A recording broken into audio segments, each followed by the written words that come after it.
comenzamos o pleno ordinario do 25 de abril de 2017 cos seguintes puntos na orden do día. Primeiro punto.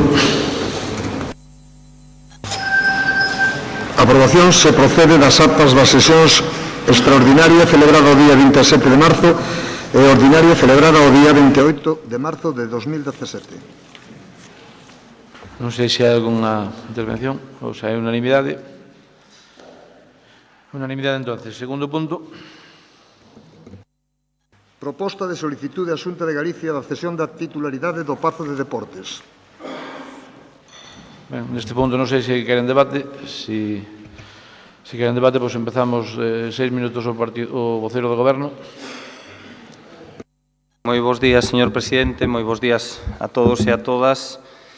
En primeiro lugar, quixera saber dende onde parte esta iniciativa do Goberno provincial, cal é un pouco o obxectivo para tratar de buscar a unanimidade de todos os grupos políticos neste punto.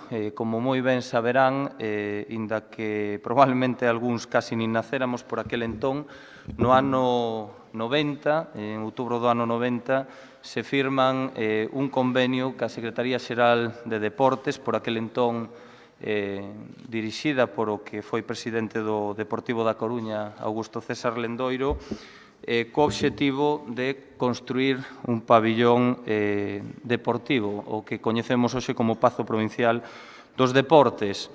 Nese acordo, a Diputación, aínda que inicialmente iba a proceder á expropiación forzosa dos terreos, chegou a un acordo ca Caixa de Aforros, co cal firma un acordo mutuo para a adquisición dos terreos da parcela de 48.590 metros cuadrados para construir ese pabillón. O xustiprecio que se establece nese acordo rondaba os 24 millóns das antigas pesetas que non se fixeron efectivos, senón o que sucedeu foi que se cambiou o pago en efectivo por unha certa publicidade vinculada á Caixa de Aforros no Pazo Provincial que ainda existe a día de hoxe. Posteriormente, desa posta a disposición dos terreos por parte da Deputación, en xaneiro do ano 91, o 7 de marzo do 91 fírmase un convenio de cesión de uso e explotación do pabillón en favor da Deputación de Lugo. Nunca da titularidade a partir da recepción de obra que tampouco se chegou a efectuar de maneira efectiva. Todo isto con un obxectivo claro por aquel entón, o Breogán ascende a CB e o Pazo Municipal, que era onde habitualmente xugaba os seus partidos, quedase pequeno en base ás exixencias da ACB, que exixía un pabillón polideportivo con capacidade para albergar a un mínimo de 5.000 espectadores. Ninguén dubida da vontade política de que ese pabillón, é dicir, casi todo o mundo pensa que é da Diputación Provincial, pero a verdade é que en todo ese período de tempo, dende o ano 91, non hai ningún documento que acredite a propiedade a favor nin da Xunta de Galicia nin da Deputación de Lugo. Dende logo, en base ao informe do Servicio de Patrimonio, non queda constatada esa titularidade.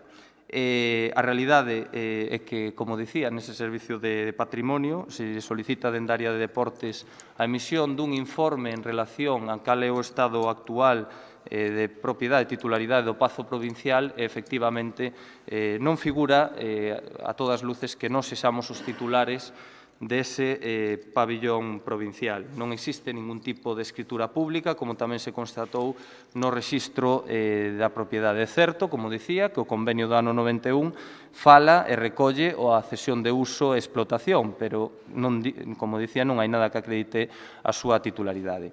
A realidade é que tamén a Deputación, dende o ano 91, e tal como se fixaba nese convenio, asume, entre outras cousas, un custe de mantemento que supera os 500.000 euros. Concretamente, este ano, na partida orzamentaria para os gastos de mantenimento e funcionamento do pabillón, ronda os 514.000 euros. Ademais de eso, asume o coste do IBI, que ronda os 34.000.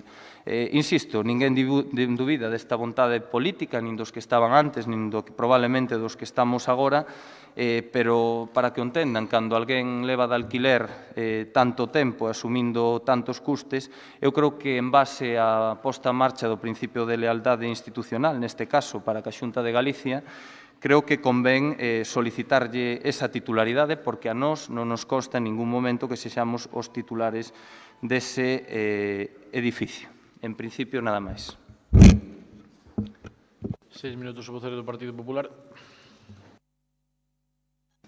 Gracias, señor presidente. Eu, vendo o expediente que nos axuntan, dice que o señor Rivera, diputado de Deportes, dubida de quen era o dono do Pazo de Deportes. Ora, na súa exposición, dinos o mismo. Eu creo, desde logo, que debería ter o principio de prudencia. É dicir, eu creo que un goberno, e ustedes son goberno, antes de traer unha proposta a este pleno, deben, de alguna maneira, elaborar, madurar, e o lóxico é que vostedes, tanto usted como o presidente da institución, se puxeran en contacto coa Secretaría Xeral pro Deporte, se puxeran en contacto con Patrimonio da Xunta e nos trouxeran aquí unha proposta. Usted nos ven a decir non temos a claridade de que o Pazo é da Diputación, tampouco temos a certeza de que o Pazo é da Xunta, pois eu creo que ante ese tema usted lle pide un informe ao seu xefe de servicio, o lóxico sería pedir un informe a Patrimonio da Xunta, en caso de que fora contradictorio, eu creo que xa lle aclararía moito. E, desde logo, parece que, de alguna maneira, usted xa está prescindindo da propiedade do Pazo de Deportes. Eu non me vou meter nesa guerra. Nós, desde o Grupo Popular, entendemos que non é malo para a provincia que o Pazo de Deportes sexa propiedade da Diputación. Entendemos que hai datos que xa nos podrían demostrar que é da Diputación e, por tanto, eu creo que usted debería traer aquí unha proposta elaborada e, desde logo, prudente. Desde o ano 1990, que usted dicía que non nacéramos todos, home, eu creo que os que estamos aquí xa nacéramos todos, ustedes teñen registrada a propiedade desa parcela. Por tanto, eu creo que é un dato moi importante. Pero, ademais, están pagando o IBI en torno a 34.000 euros, que é un imposto sobre o valor da propiedade. Eu non entendo que, se ustedes non son propietarios, que estean pagando o IBI. Por tanto, eu que voto de menos aquí é unha madurez desta proposta. O Goberno da Diputación parece que prescinde da súa titularidade e encoméndase á Xunta a súa cesión. Eu creo que o primeiro que teñen que facer é intentar demostrar o que eu entendo que é así, que o Pazo é da Diputación. En consecuencia, podríamos fundamentar o superficie solo cedit, es dicir, lo que técnicamente conocemos con el nombre de accesión. A Diputación sería titular do edificio e do que hai na parcela. De hecho, a accesión consiste en que o edificado, plantado ou sembrado se presume realizado por el dueño del suelo, de tal manera que será suyo todo o edificado. Eu creo que, se usted ten unha dúda sobre ese tema, o primeiro que debería falar é coa Xunta de Galicia, ca Secretaría Xeral, porque posiblemente estas dúdas que hoxe temos que aquí plantexadas non se terían xa que plantexar. En cuyo caso, eu que lle propoño a usted é que nos diga cales van ser as ventaxas para o deporte da cidade, cal van ser as ventaxas para o deporte da provincia, cales van ser as ventaxas para o lucense, que eso sexa da Diputación ou da Xunta, insistindo en que o Grupo Provincial estará a favor de loitar porque eso sexa da Diputación e non creo que a Xunta teña reparo. Pero, claro, usted adiántase dunha maneira un pouco atrevida, arriesgada, e, en vez de falar co interlocutor que tiña que falar coa Xunta, non median palabra con ningún organismo da Xunta e piden a cesión do que posiblemente xa sexa da propia Diputación. Por lo tanto, pareceme que, de alguna maneira, esta proposta o que fai é xa poñer nunha situación de debilidade, de alguna maneira prescindindo do que podría ser. Insisto, nós xa lle adianto, porque é un tema que eu creo que non merece máis discusión, para que a súa proposta poda salir adiante, porque nós, todo o que sexa a favor do deporte, todo o que sexa a favor da provincia, vamos estar aí, a nosa abstención, e facemos a abstención motivada en que creo que é moi arriesgada a proposta que usted está a facer, porque eu creo que isto se podría solucionar por outras vías, pero basan todo nun informe do xefe de servicio que ten dúdas, e ante as dúdas prescinde da propiedade. E segundo, porque usted nos fala de que poder poseer a Diputación o Pazo de Deportes podría conlevar negociacións con clubs, os cuales non estamos totalmente de acordo, ou un plan de inversións. Pero ese plan de inversións, usted non lo dice a futuro. Nin teñen consignado nada nos presupostos, nin hoxe nos fala de que inversións van a ir ao Pazo de Deportes. Por lo tanto, eu creo que nos trae unha proposta arriesgada, non traballada, inmadura e que deixa nunha situación bastante delicada a institución provincial. Ustedes imagínense que se de aquí a un plazo razonable de 15 días, de un mes, efectivamente, o que dice este grupo ten certa veracidade. Imagínense que a Xunta de Galicia lles dicen que non ten este bien registrado e, por tanto, que, dado que ustedes teñen registrada a parcela e todo cae sobre la edela, entonces usted imagínese que de entrada está prescindindo dunha propiedade. Por tanto, como nós partimos da base que creemos que é importante que o Pazo, que xa de alguna maneira entendemos que é dos lucenses, o representa a institución provincial, e que faremos todo o posible para que iso sexa así, nos vamos a abstener que a finalidade que salga esa proposta adiante, pero insístolle, non se arriesgue, non vaya a ser que dentro dunhos días lle teña que pedir perdón aos lucenses e esta institución por haber solicitado algo que posiblemente xa sexa seu. Moitas gracias. 6 minutos o vocero do BNG.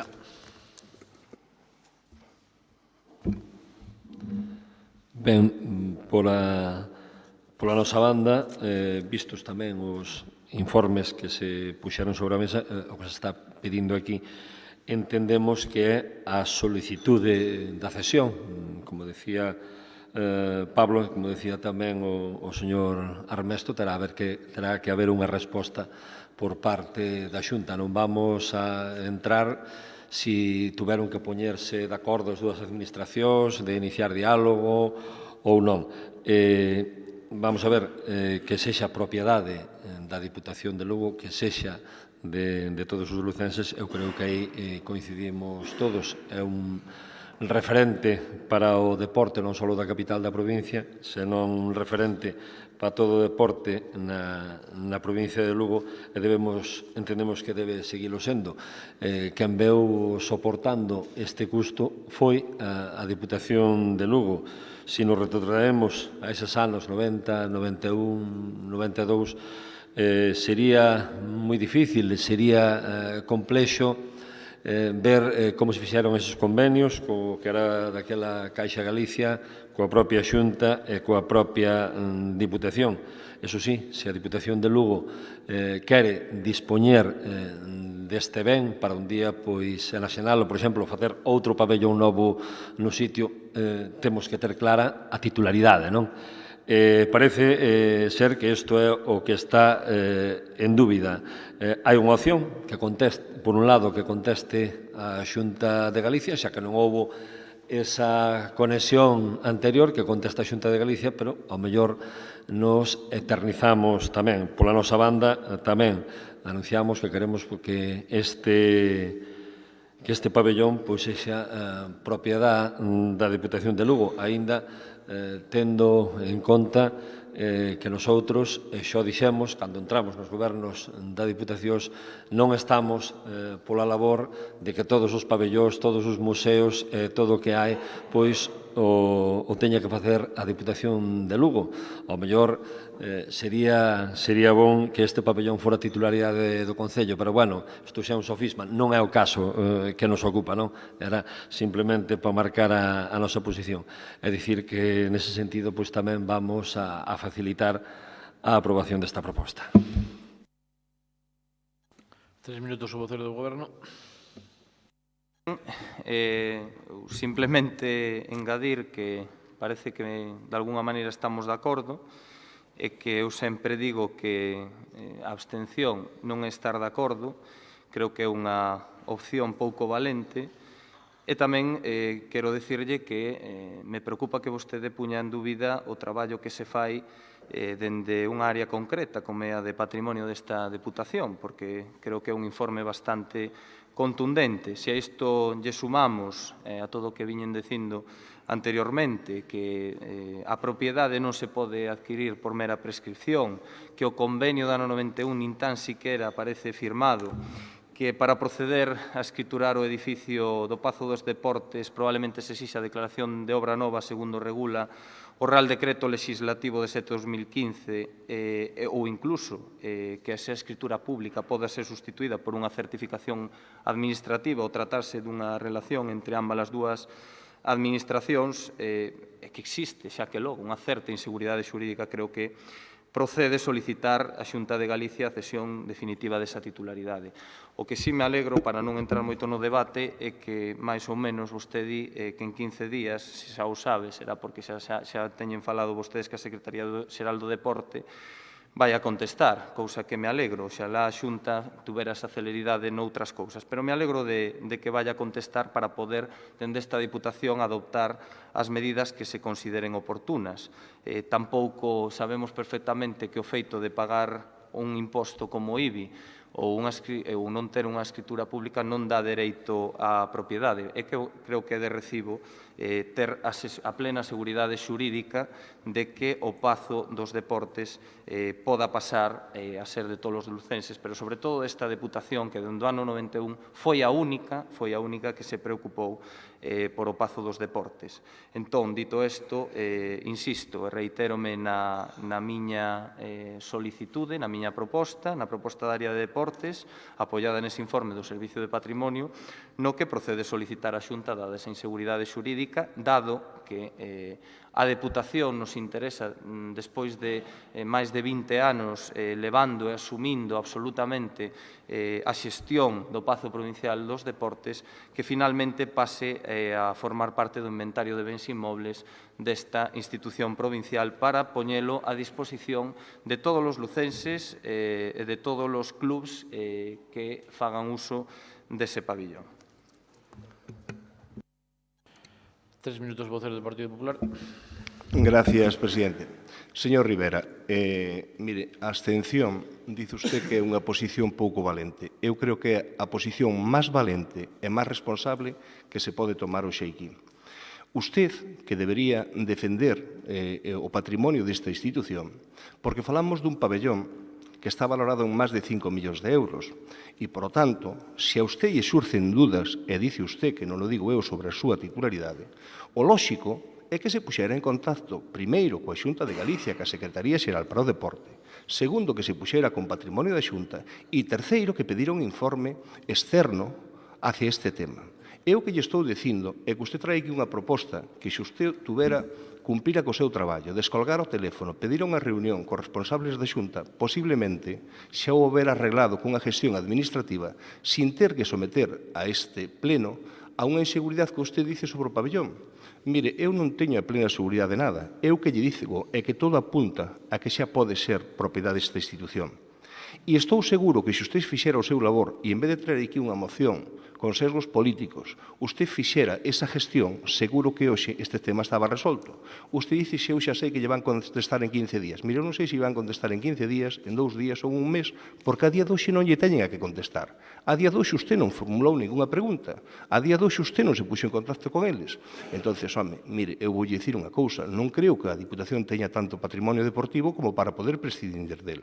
O lóxico sería que hoxe esta proposta, e yo digo sinceramente, usted a retirara, fixera esa gestión, e se usted consigue esa gestión, 10. E se non a consigue, terá o apoio deste grupo do Partido Popular, non só para loitar por a cesión, sino para conseguila dun xeito gratuito.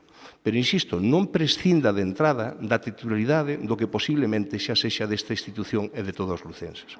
Eu, sin máis, como non queremos, de alguna maneira, que ustedes nos digan que non vamos facilitar este tema, por responsabilidade buscamos a postura máis valente que a de sentidiño común, a de que usted, dentro dunhos días, non teña que pedirlle perdón aos lucenses por dubidar ou como responsable de deportes non saber cal é o seu patrimonio e decirlle, cando se poda demostrar que xa o que pedían era seu.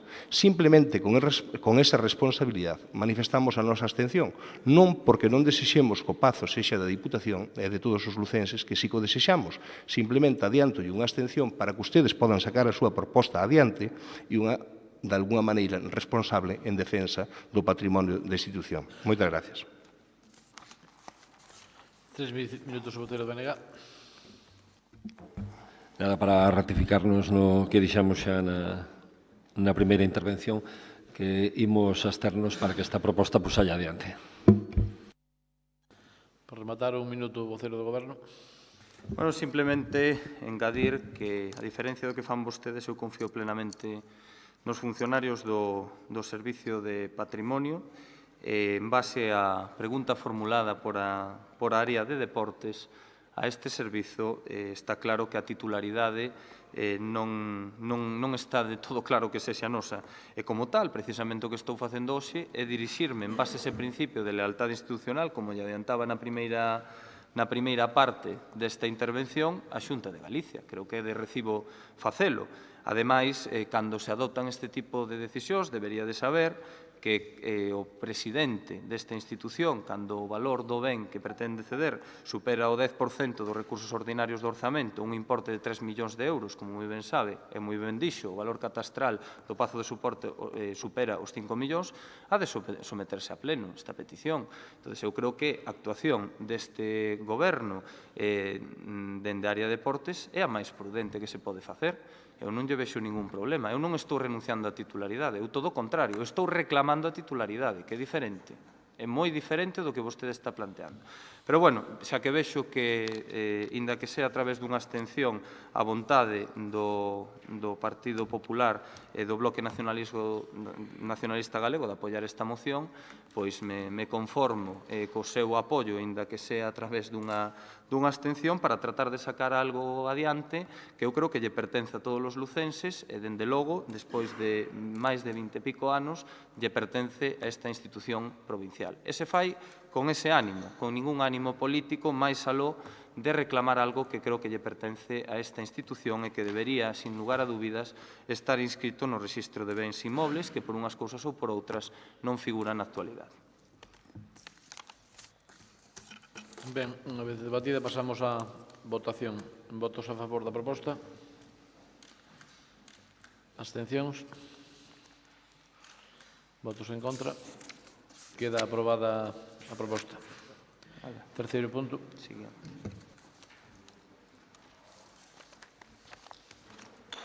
Terceiro, moción do Grupo Provincial Socialista para instar a Xunta de Galicia a creación dun fondo de participación dos concellos nos ingresos da Xunta de Galicia. 6 minutos o vocero do Partido Socialista. Bos días, señor presidente, señores diputados e señoras diputadas.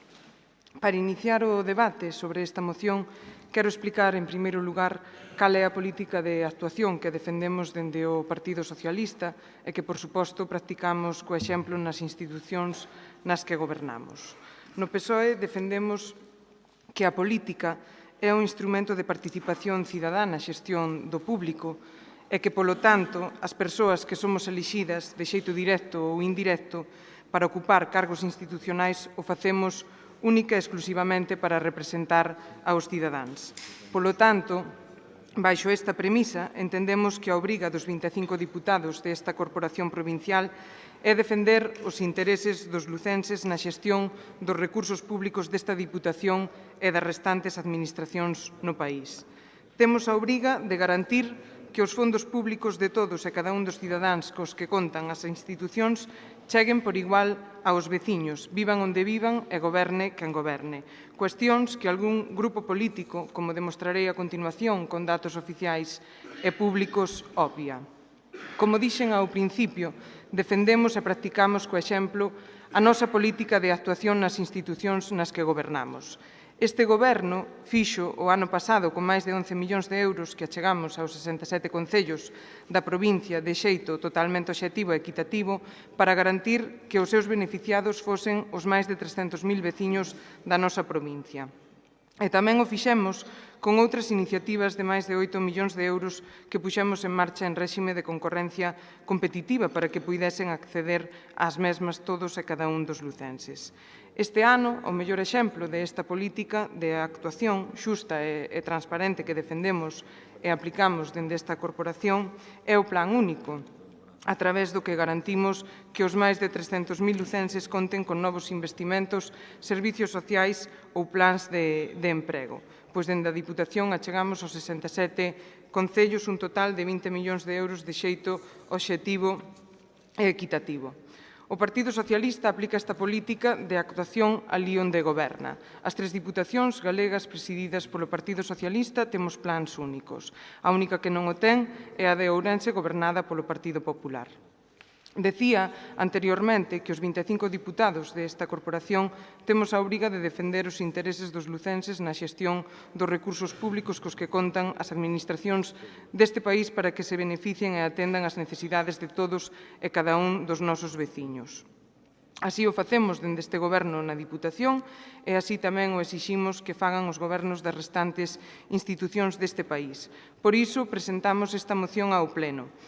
Pero antes de profundizar nos acordos que nela plantexamos, gustaríame remitirme aos datos públicos e oficiais para demostrar como algún grupo político, neste caso o Partido Popular, ali onde goberna, xestiona os recursos públicos de xeito totalmente partidista e discriminatorio.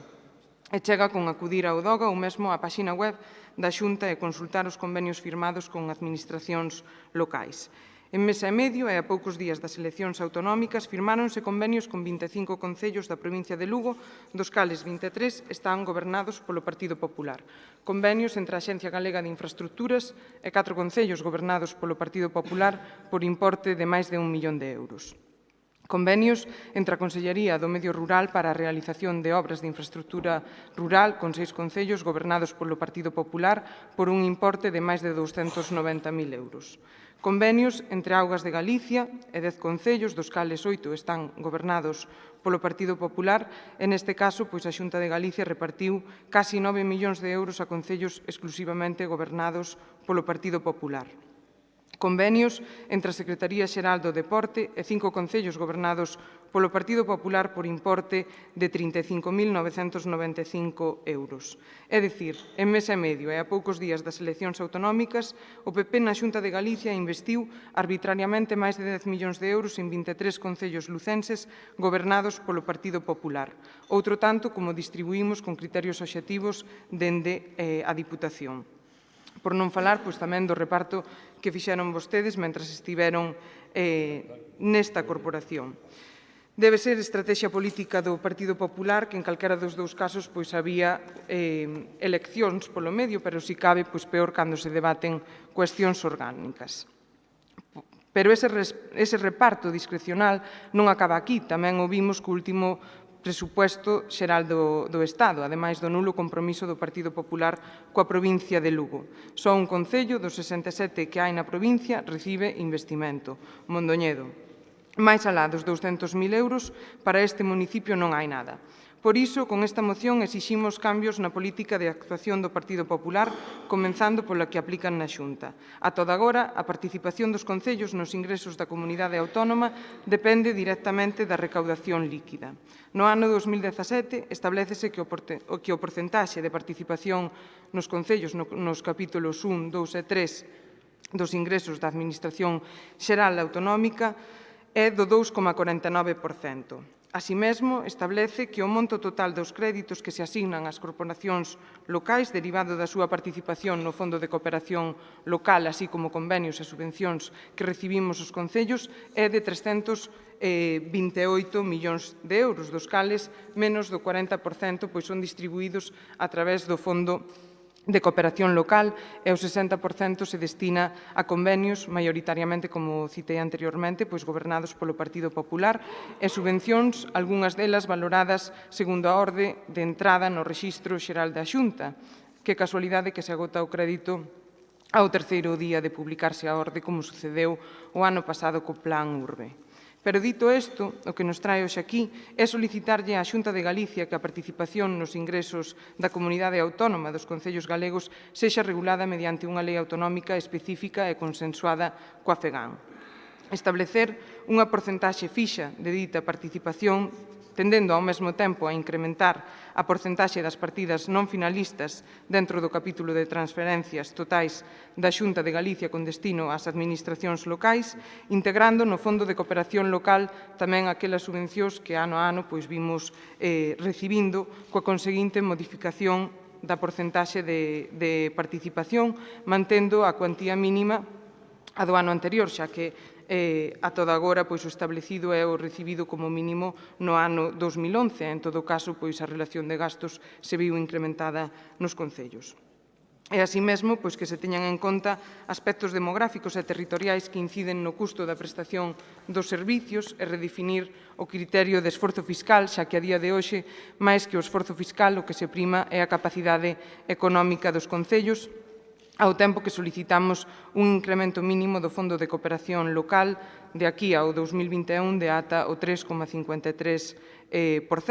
A día de hoxe, isto suporía un incremento de máis do 40% destinado a dito fondo e, polo tanto, chegar ata os 202 millóns de euros conforme aos datos do orzamento consolidado da Xunta de Galicia. Por iso, convidámolos a comenzar a cambiar de unha vez por todas as políticas de actuación que siguen donde gobernan, apoiando esta moción e exixindo, pois, en primeiro lugar, neste caso, que é o que nos trae aquí con esta moción, a Xunta de Galicia, pois os mesmos criterios que ustedes nos solicitaron aquí no presuposto da Diputación, que llos trasladen ao Goberno amigo da Xunta de Galicia e se faga un reparto con criterios obxectivos para todos os concellos desta provincia. Moitas gracias. 6 minutos o voceiro do BNG. Sí, pola nosa banda, pois xa anunciar de comenzo o voto favorable a esta moción que presenta o Partido Socialista. Todos somos coñecedores das limitacións orzamentarias dos concellos e tamén o demandamos moitas veces que eses fondos da Xunta de Galicia pois se repartan con criterios obxectivos. Curiosamente, debatímolo todo este tempo que se debatiu o plan único da Diputación de Lugo, que recordamos foi unha proposta do Bloque Nacionalista Galego. E, curiosamente, tamén no pleno do mes de marzo, desde o Bloque Nacionalista Galego, propuxemos que para regular aquelas partidas excepcionais o que non vai dentro do plan único, propuxemos que se tuveran en conta as aportacións non recibidas ou a discriminación que ao longo dos anos sufrían moitos concellos pola súa cor política. Extrañámonos moito que quedámonos solos os dous deputados do Bloque Nacionalista Galego defendendo esa moción. Con tantos alcaldes e alcaldesas que temos ao redor, pois chamounos moito a atención. Coincidindo totalmente pois co discurso que fixo a compañeira diputada e alcaldesa de Trabada tamén, xa digo, coincidindo, pois, claro, chamame a atención, xa sei que o PP non iba a votar a favor, estaba moi claro que non iba a votar a favores desa proposta do pleno de marzo, porque para o Partido Popular pois non hai discriminación da Xunta aos concellos que non son da súa cor política, siguen nesa tema, pero chamou a atención que o Partido Socialista pois non fixera caso da nosa proposta. Curiosamente, é o que se está propoñendo aquí tamén. Por lo tanto, adiantámonos cando propuxemos o plan único e adiantámonos tamén desde o Bloque Nacionalista Galego no pleno do mes de marzo, cando pedíamos esa compensación no reparto dos fondos da Diputación excepcionais, esa compensación aos concellos que levan moitos anos sufrindo a discriminación política por parte da Xunta. 6 minutos o voceiro do Partido Popular. Sí, bons días. Bueno, dende o Grupo Provincial do Partido Popular tomámonos moi en serio as necesidades que os nosos concellos teñen de cara á financiación dos seus servicios. Esta é unha Cámara, lóxicamente, unha administración local e todos que aquí estamos vimos das administracións locales dos concellos. Sabemos precisamente que son os veciños os primeiros que acoden aos concellos como administración máis próxima e, por lo tanto, esta é unha cuestión realmente importante. Como é unha cuestión importante, parécenos unha auténtica frivolidade como se trata por parte do Partido Socialista nesta moción un asunto que nos atañe a todos. E parécenos unha frivolidade porque, primeiro, fálase de garantir por lei un fondo e instar a creación dun fondo de participación local, cando en Galicia, desde o ano 90, desde hai 27 anos, é unha das primeiras comunidades autónomas que ten regulado normativamente, a través do decreto 373/90, a creación dun fondo específico, dun fondo de cooperación local nos ingresos da Xunta de Galicia cara aos concellos de toda a comunidade autónoma. Isto descoñece o Partido Socialista. Sin embargo, intenta desvincularse da propia FEGAN, que é o marco na que nos deberíamos mover todos para darlle certa seriedade a este asunto, porque, lóxicamente, a FEGAN debería nos representar a todos, máxime ahora que existe un presidente do Partido Socialista que nos respetamos como interlocutor de todos os concellos de Galicia, na que hai unha fluida negociación e unha fluida relación coa Xunta de Galicia. Recentemente tivo esa reunión o propio presidente da FEGAN co presidente da Xunta de Galicia, e agora ven o Partido Socialista aquí, desvinculándose, creando un fondo que xa existe desde hai 27 anos, que foi refrendado no Pacto Local no ano 2006, con aquel famoso goberno bipartito, que non garantiu, eso sí, en ningún lugar a participación dos concellos nesa financiación, que sí que o fixo o Partido Popular a partir do ano 2009, e que ven de anunciarse precisamente polo presidente da Xunta de Galicia, o presidente da FEGAN, socialista a máis razón, da fixación de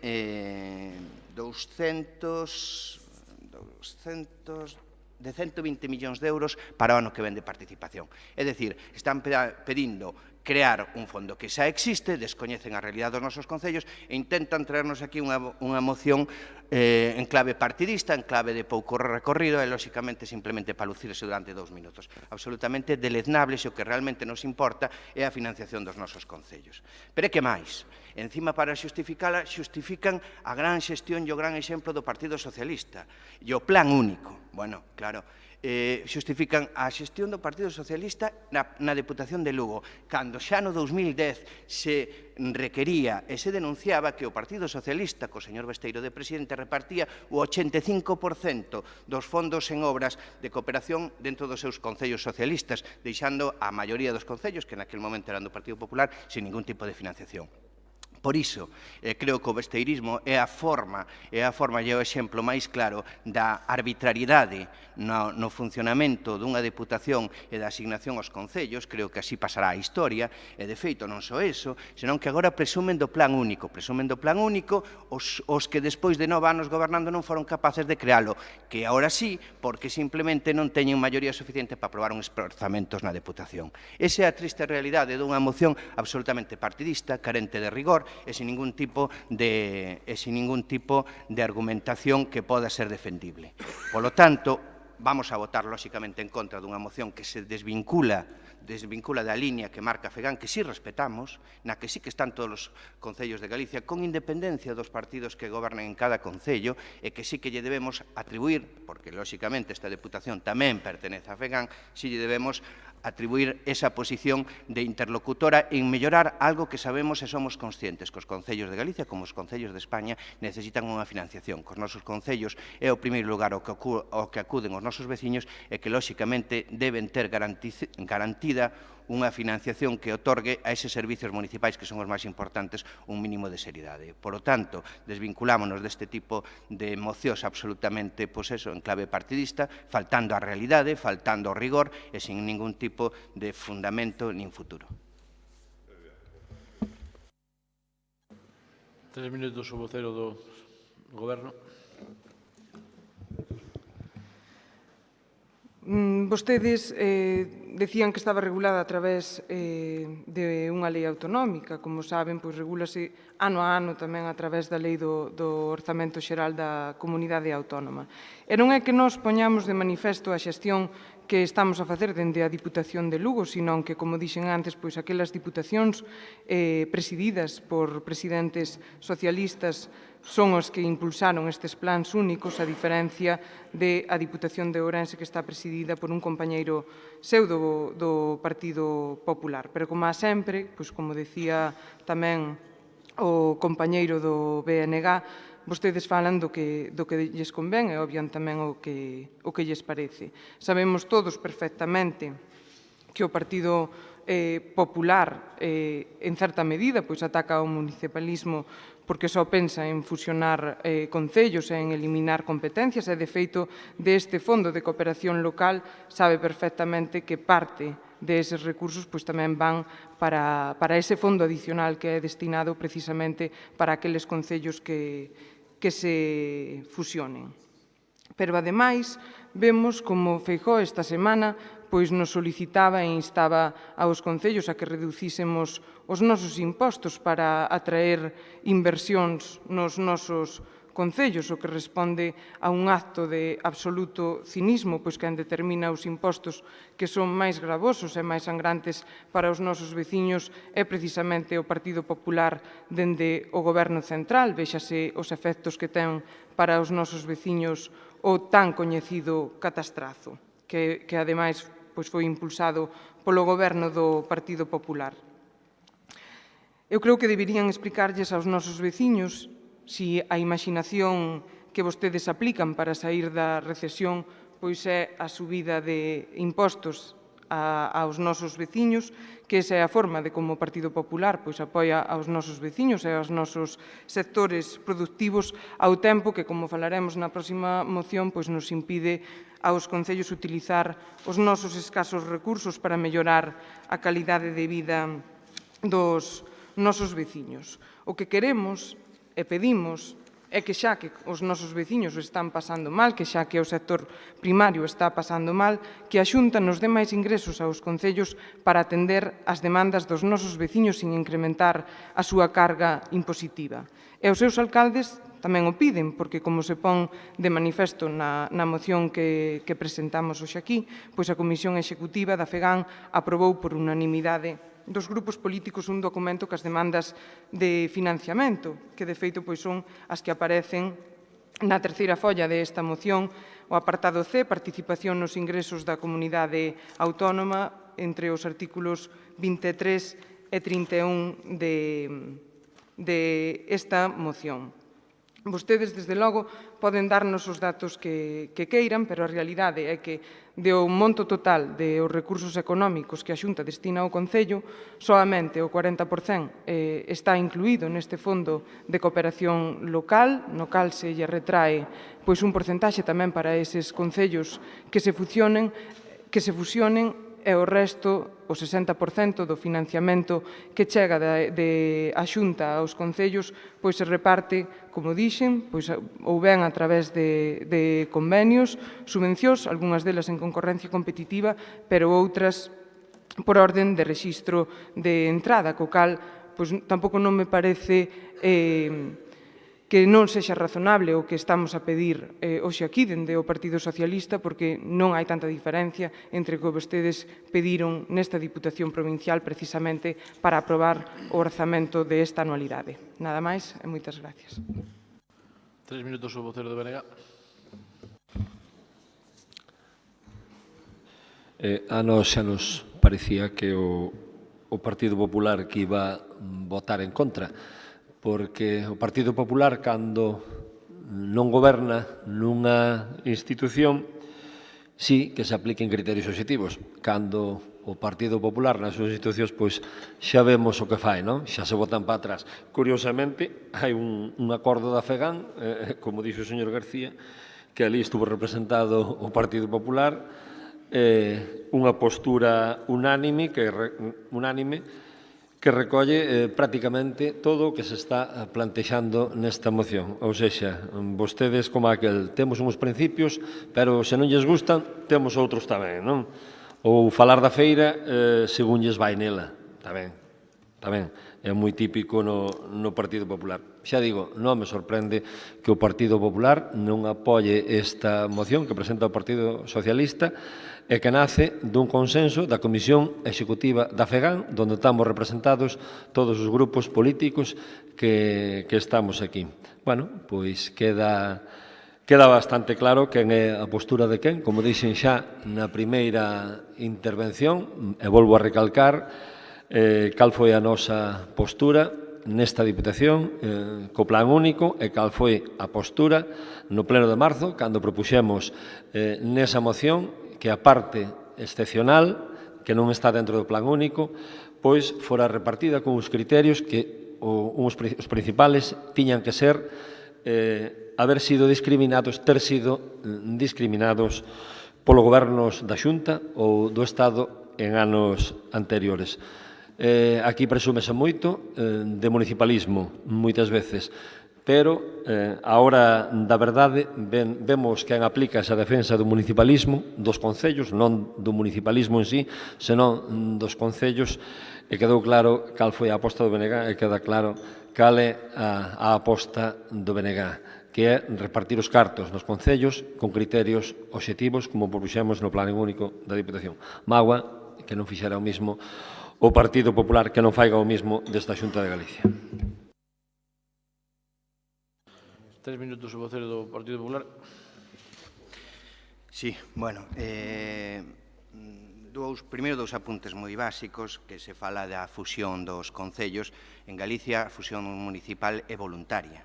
A Xunta de Galicia non impón a ningún concello ningún tipo de fusión. Por lo tanto, as fusións que se están dando ou que se podan dar no futuro, lóxicamente, vai ser por unha cuestión voluntaria dentro da autonomía dos propios concellos. Con respecto aos impostos, que tamén se falaba, recordar que dende esta última etapa, en anos moi difíciles, vense a menguar os impostos, particularmente os que dependen da Xunta de Galicia, no ámbito rural, por exemplo, ou no propio imposto de sucesións. Por último, eu creo que o que hai que ir é, lóxicamente, unha financiación adecuada para os concellos, porque os concellos son a administración máis próxima, que esa negociación debe estar dentro do marco da FEGAN, e a eso nos referimos cando fai poucas datas o presidente da FEGAN, do Partido Socialista, e o presidente da Xunta marcan que van na boa liña esas negociacións dentro da unanimidade e, lóxicamente, apartando os criterios partidistas, que é xusto o contrario do que queren facer vostedes. E, por último, e para rematar, con respecto ao Plan Único, na primeira intervención creemos entender que falaban do Plan Único como un modelo de repartición obxectiva dos fondos da Administración provincial. E falábase casi como presumindo de ese Plan Único dentro dos orzamentos. Sin embargo, nesta segunda intervención xa se lle viu máis o plumero a todos. Por parte do Partido Socialista, ahora recoñécese que o Plan Único é impulsado desde o Grupo Provincial do Partido Popular. Sí, porque mentre non necesitou desa maioría absoluta non había tal Plan Único, e, bueno, que o BNG fale de que é distinto estar no goberno na oposición cando o Plan Único o apoian 8 anos despois de estar no goberno, e xusto cando salen. Por eso, leccións de coherencia ao Partido Popular neste asunto creo que as mínimas. Moitas gracias. Un minuto para rematar. O vocero do Goberno. Mire, a diferencia de defender o municipalismo uns e outros, numéricamente é moi clara. Entonces, poidolle dar as cifras de o que aporta en términos porcentuais a Xunta de Galicia aos concellos galegos do orzamento consolidado da Xunta de Galicia, que é o 1,11%, e poidolle dar tamén a cifra do que aporta este goberno da Diputación de Lugo aos concellos do seu orzamento consolidado, que é o 23%. Ese dato é moi relevante para ver que administración somos as que creemos no municipalismo e as que traballamos polos concellos. E vexo necesaria, ademais, poñer en riba este dato en términos porcentuais e non só en económicos para valorar ese esforzo que facemos unhas administracións e que outras non fan tanto. Lamentamos que non haxa unanimidade, porque o que estamos a pedir hoxe aquí é o que vostedes nos pediron a nós, unha vez máis, precisamente para aprobar o orzamento, que eso non quere dicir que o Plan Único sexa un mérito do Partido Popular, sino que é un mérito deste goberno, que foi quen realmente o aprobou, porque ademais ustedes se abstiveron. E, ademais, como dixen antes, somos as diputacións presididas polo Partido Socialista as que puxemos en marcha estes plans únicos e non ustedes onde gobernan. Nada máis e moitas gracias. Ben, unha vez debatida a moción, pasamos á votación. Votos a favor? Abstencións? Votos en contra? Queda aprobada a moción. Non, falta. A igualdade, pasamos á segunda votación. Votos a favor? Abstencións? Votos en contra? Creo que decido o voto do presidente, non? Queda aprobada a moción.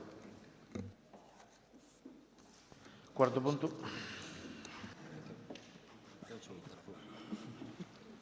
Cuarto moción do Grupo Provincial Socialista para instar ao Goberno de España a permitir ás administracións locais a reversión do superávit do ano 2017 sen necesidade de xerar novos ingresos polo mesmo importe. 6 minutos o vocero do Partido Socialista. Moitas gracias. En primeiro lugar, quero poñer de manifesto que traemos esta moción, que é similar presentada no pleno de diciembre, pero que conta con matices diferentes. En este caso, pois queremos poñer por diante as cifras económicas do que supón o superávit dos concellos lucenses na nosa provincia, que é de máis de 23 millóns de euros. Xenéricamente, pois podemos decir que a estabilidade orzamentaria a calculamos como a diferencia entre os ingresos e os gastos non financeiros, que son os capítulos do 1 ao 7 tanto de ingresos como de gastos. Se os ingresos son maiores que os gastos, pois estaríamos tendo estabilidade orzamentaria, polo tanto, xerando déficit, e se pola contra pois fose negativo, estaríamos incurrindo nunha necesidade de financiamento e, polo tanto, de déficit presupuestario. A forma correcta de conseguir superávit e a que máis riqueza crea para o conxunto da economía e da reducción de gastos corrientes, en maior medida pois, do que se reducen os ingresos, sin que eso pois, conleve a reducción de inversións, polo que nos estaríamos referindo ao capítulo 6 de gastos, que son os investimentos reais. Porque este camiño pois, é o de ter como protagonistas da nosa xestión os nosos veciños, xa que priorizando en inversións, pois priorizamos na mellora das nosas infraestructuras e dos servicios públicos e, en definitiva, pois contribuímos a mellorar a calidade de vida dos nosos povos. Polo tanto, a clave está en xestionar facendo un esforzo de contención de gastos correntes e priorizando en inversións. Pero a pesar de que os concellos lucenses xeraron máis de 23 millóns de euros de superávit, pois dende o Partido Popular do Goberno Central séguense establecendo limitacións en canto ao destino da súa propia reinversión.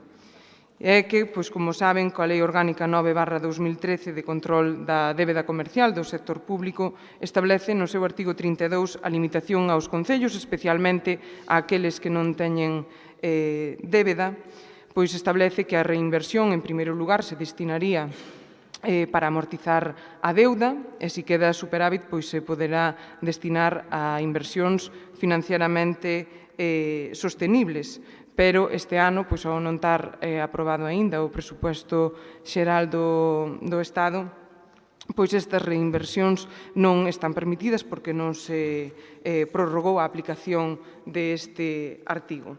Polo tanto, estas limitacións pois, non permiten atender a moitas demandas dos nosos veciños e son privados de infraestructuras e servicios públicos a pesar de contar con recursos dispoñibles nos seus concellos, algo que tamén pois, é moi difícil de explicar para os alcaldes, porque a pesar de que en moitos casos pois, ter bons xestores públicos, porque así o demostran os datos, xa que as administracións locais somos as que mellor cumprimos os obxectivos de reducción da débeda, e as consecuencias destas limitacións, pois quen máis as sufren son os nosos veciños. Por exemplo, como inversión financieiramente sostible non está incluído ningún investimento que teña como obxectivo prestar servicios sociais, como pode ser a creación de unha escola infantil, polo simple feito pois, de que non é unha competencia propia dos concellos.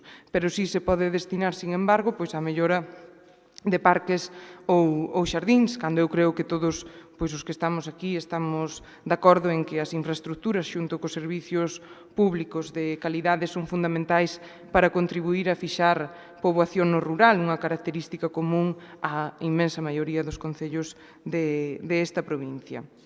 En síntese, pois con esta moción, o que tratamos é de solicitar ao Goberno que as administracións locais poidamos investir o superávit xerado na provincia de Lugo, que, como decía antes, pois son máis de 23 millóns de euros, en calquera iniciativa que consideremos oportuna para mellorar a calidade de vida dos nosos veciños sin necesidade de xerar novos ingresos polo mesmo importe.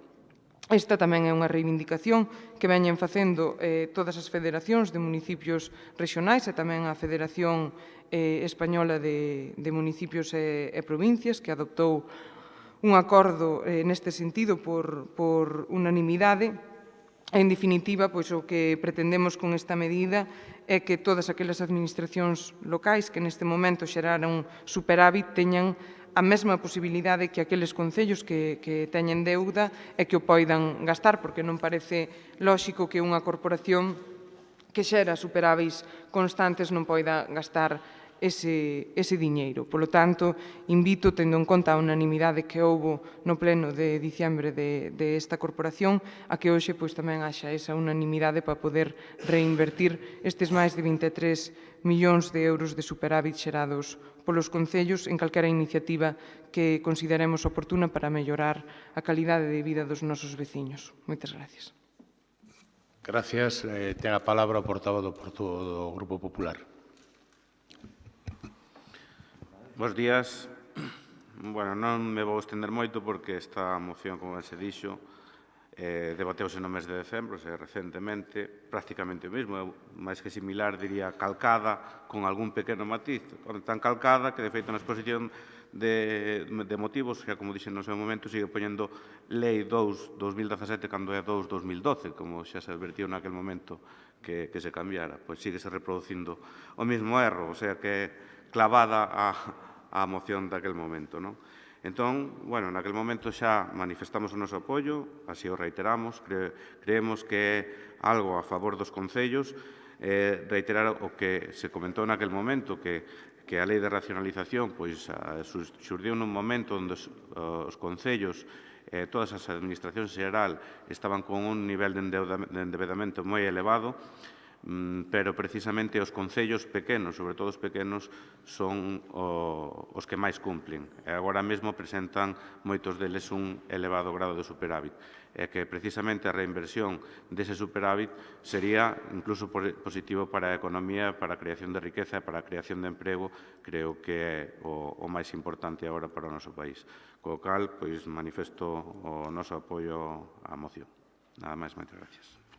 Gracias pola brevedade. Ten a palabra o portavoz do Bloque. Sí, tamén para anunciar o noso voto favorable a esta proposta. Desde o noso grupo político, pois, estáse presentando unha moción semellante a esta, bueno, cos mesmos obxectivos tamén en todos os concellos, que creo que está, pois, contando co apoio de todos os grupos políticos tamén. Facer unha pequena reflexión, hoxe que estamos falando de municipalismo, que unha vez máis son os concellos os que tuveron que pagar o pato. Pasa como cando se persigue o fraude fiscal, que os grandes perseguidos son os pequenos autónomos. Parece ser que os pequenos autónomos son os que provocaron a crisis. E tamén os concellos parece ser que foron os que provocaron a crisis. E non foi así, senón todo o contrario. Polo tanto, anunciar o noso voto favorable para que eses concellos que teñan superávit na liquidación orzamentaria poden investir en iniciativas en políticas relacionadas cos servicios públicos locais e sin a necesidade de xerar novos ingresos. Gracias. Igualmente, pola brevedade, ten a palabra o portavoz do Goberno. Nada. Simplemente valorar esta unanimidade. Alguén máis quere a palabra? O portavoz do Bloque, do Partido Popular? Non? Aprobar por unanimidade. Entonces, pasamos ao punto siguiente. Quinto, moción do Grupo Provincial do BNG para instar ao Ministerio de Xustiza a modificar o Real Decreto 195/2017 de 3 de marzo co fin de manter en activo as oficinas... Perdone, señor secretario, aclarar simplemente que falta o presidente tal que aclarar que non está nesta votación. Deber inexcusable tuvo que leválo fora. Gracias.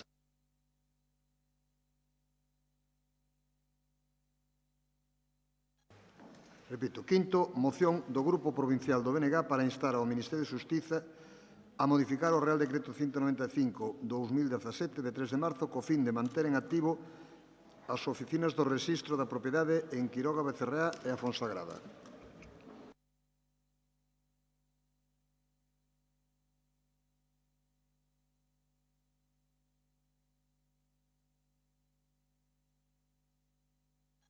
Ten a palabra o portavoz do Bloque Nacionalista Galego.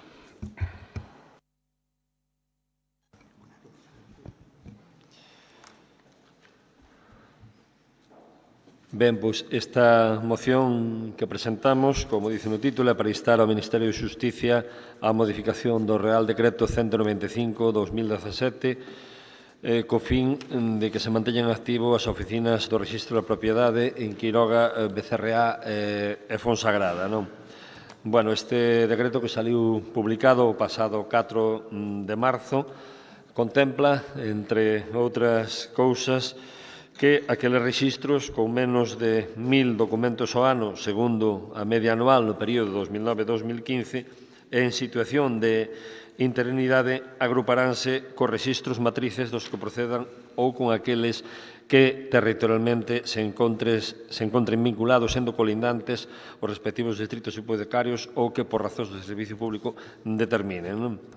Aquí, na provincia de Lugo, afecta aos rexistros de Quiroga, de Becerreá e a Fonsagrada, e desaparecen e pasan a agruparse, según a terminoloxía que usa o Ministerio, Quiroga con Monforte, Becerreá con Sarria e Fonsagrada con Ribadeo, para ser desempeñados por un único rexistrador con oficina principal en cada unha desas vilas, Monforte, Sarria e Ribadeo. Nós entendemos que estamos diante da desaparición dos rexistros de propiedade desas tres vilas, de Quiroga, Becerreá e a Fonsagrada, e estamos de novo diante da perda de servizos no rural, diante da perda de servizos na provincia de Lugo. Para nós resulta inaceptable a supresión dun servicio público como presente, basándose exclusivamente no número de documentos presentados ou en cuestións de carácter laboral como as interinidades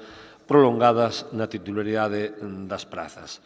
O emprego destes criterios, obviando outros aspectos básicos como a proximidade ao cidadán, revelan un total descoñecemento da realidade da nosa provincia, caracterizada por unha dispersión da poboación que, as resultas desta decisión, terán moitos máis obstáculos para o acceso presencial a este servicio. Se votamos unha ollada ao decreto, vemos que hai excepcionalidades. Por iso, nós propoñemos aí a modificación.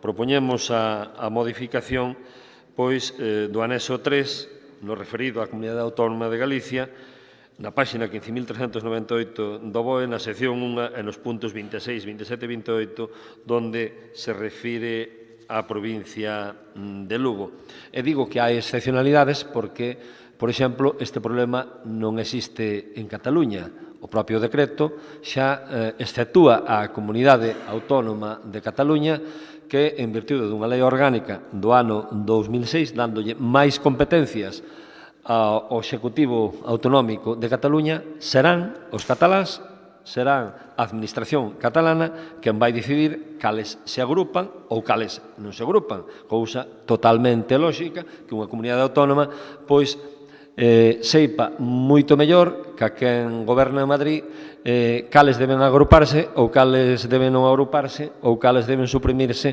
ou cales non.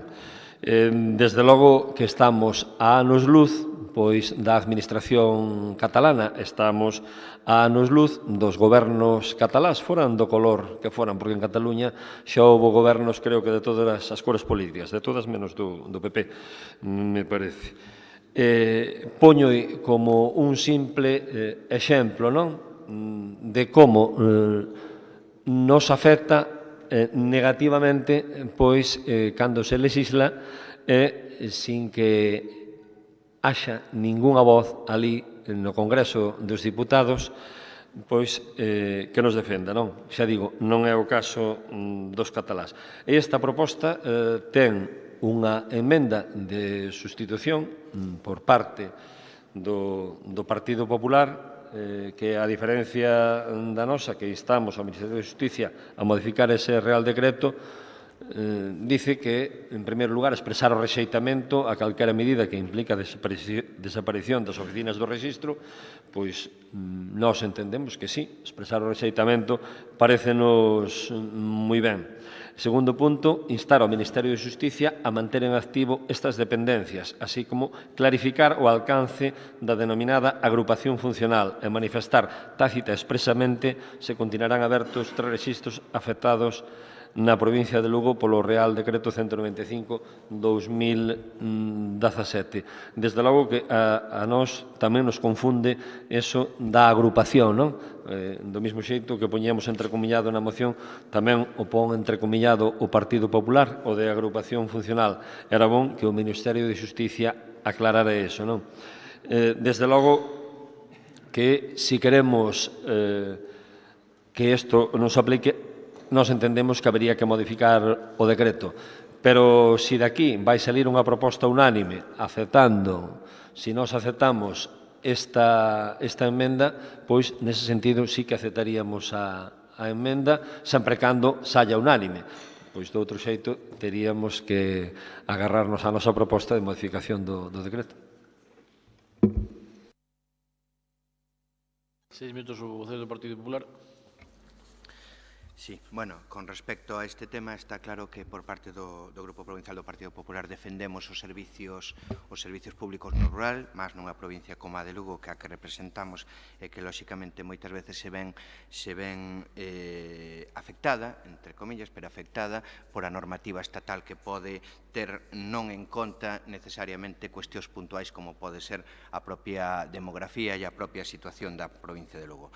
Por lo tanto, sí que nos vamos a apoiar esta moción, e máis, tal como vostede adiantou, se acepta esta emenda, e creo que iso é positivo, por canto existen xa precedentes de unanimidade neste asunto, tanto por a FEGAN, que todos os grupos políticos ali representados, é dicir, todos no municipalismo galego, aprobaron unanimemente de mandar ao Ministerio de Xustiza esta situación, e mesmo a emenda, ademais, non é fruto de ningunha improvisación nin carácter partidista, senón que sae do propio acordo unánime que a Diputación de Ourense fixo por parte de todos os grupos ali representados con este asunto, para os concellos que na provincia de Ourense eran tamén afectados. Por lo tanto, nese sentido, creo que é importante que tamén Lugo en esta Deputación exista unha proposta unánime, por eso agradecemos que se acepte a emenda e, lóxicamente, anunciamos ese apoio.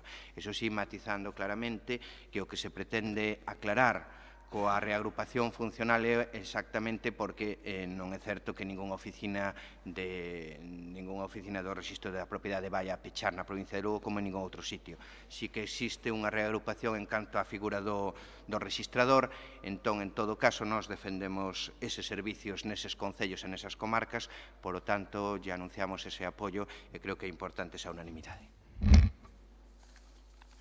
6 minutos o vocero do Partido Socialista. Gracias. Como o de Rea Fonsagrada, dos cuales estamos aquí os dous alcaldes, en principio agradecerlle ao bloque a preocupación en nombre dos veciños da comarca dos Ancares e da montaña de Fonsagrada. Imagino que tamén podemos facer extensivo ao alcalde de Quiroga, que tamén estaría preocupado. A verdade é que nosotros, o que estuve buscando na modificación ao Real Decreto, a palabra modernizar, porque é certo que cada vez que se nos dice que se vai modernizar algo, termínanos suprimindo servicios. Eu quero facer constar que en Becerrea, por exemplo, modernizáronos o xuzgado do penal e quedámonos sin xuzgado do penal. Modernizáronos a oficina liquidadora de Facenda e quedámonos sin oficina liquidadora de Facenda.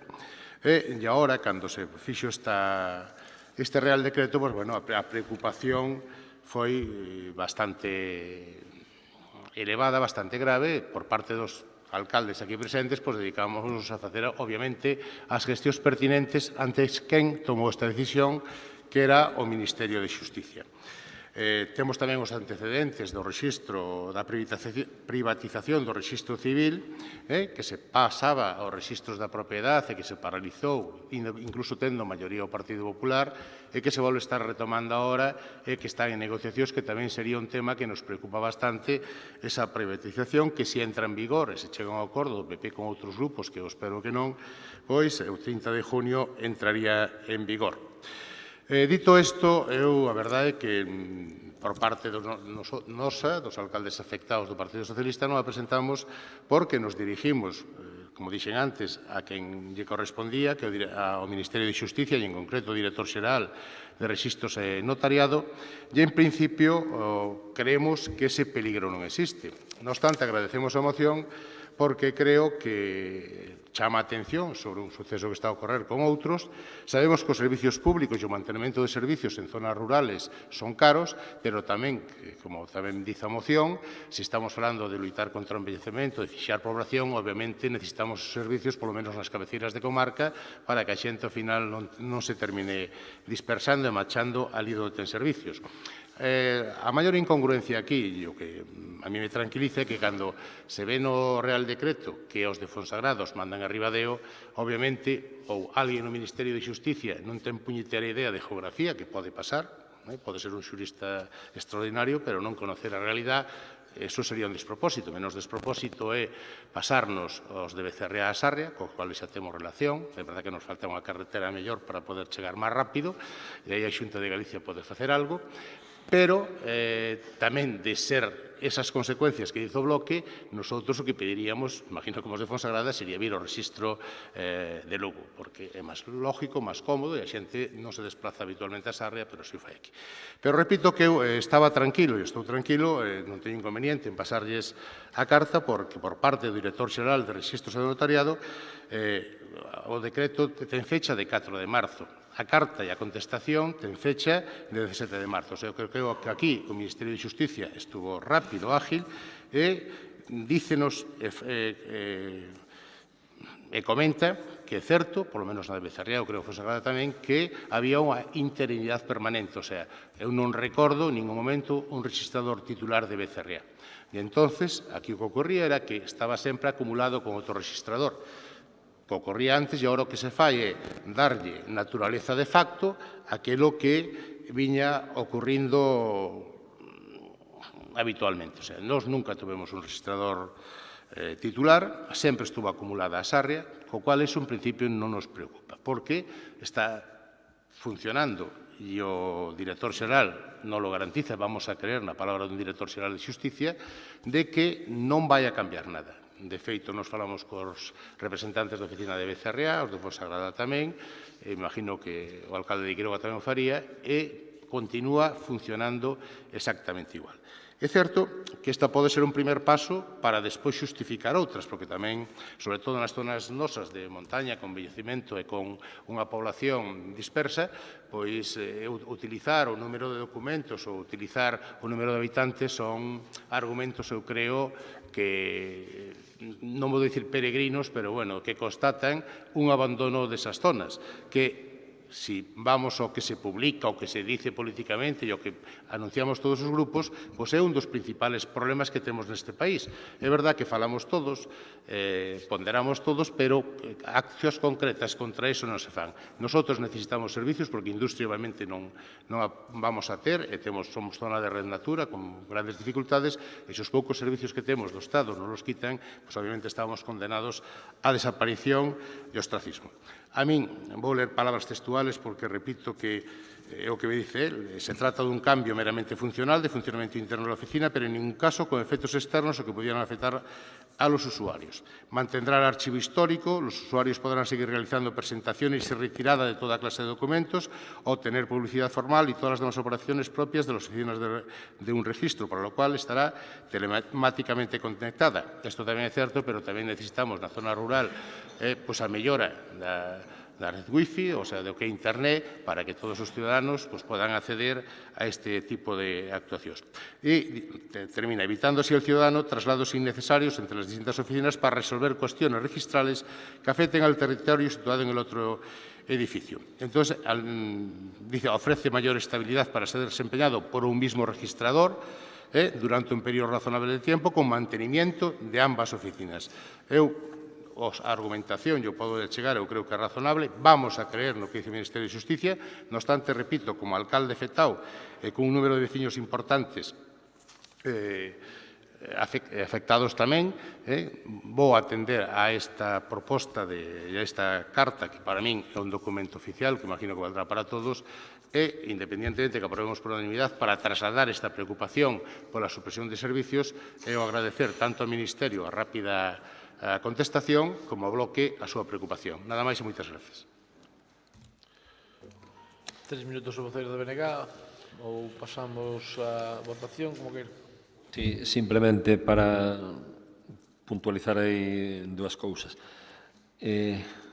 Independientemente de que aceptemos esta emenda en aras da unanimidade, non, para reivindicar ante o Ministerio de Xustiza, tamén sabemos o que son os procesos de recentralización, non? Soupémolo coas escolas unitarias, que había agrupacións, iban quedar as escolas unitarias, non quedaron. Sabemos o que pasa con centralizar servicios no ULA a costa de perder eses servicios en Monforte e en Burela e en moitos máis casos. E quen nos dice que dentro de uns anos, pois, hai un registrador único da propiedade en Lugo Capital, por exemplo, non? Sabemos por onde se empeza e moitos, como estamos escamados, sabemos por onde se vai acabar. Pero, bueno, en aras da unanimidade e que esta Diputación, pois, inste ao Ministerio de Justicia para que se manteñan activo estas dependencias, pois por eso vamos a aceptar esa emenda de sustitución. Si, nada, simplemente, bueno, pois deixar claro que aquí se leva falado sobre que a nova normativa estatal non implica a desaparición de ningún rexistro da propiedade nesta provincia, pero, en todo caso, en ese sentido de unanimidade que esta Deputación exprese o rexeitamento a calquer medida que conleve un menoscabo nos servizos en comarcas desta provincia. Ben, eu creo que está debatido, pasamos a votación, aceptas a emenda e hai unanimidade, non? Sexto punto. Sexto, moción do Grupo Provincial do BNG para que se traspasen ao Pleno as competencias sobre a decisión a tomar nos casos de despidos improcedentes que se poidan producir na Deputación ou nos seus organismos vinculados. 6 minutos o voceiro do BNG.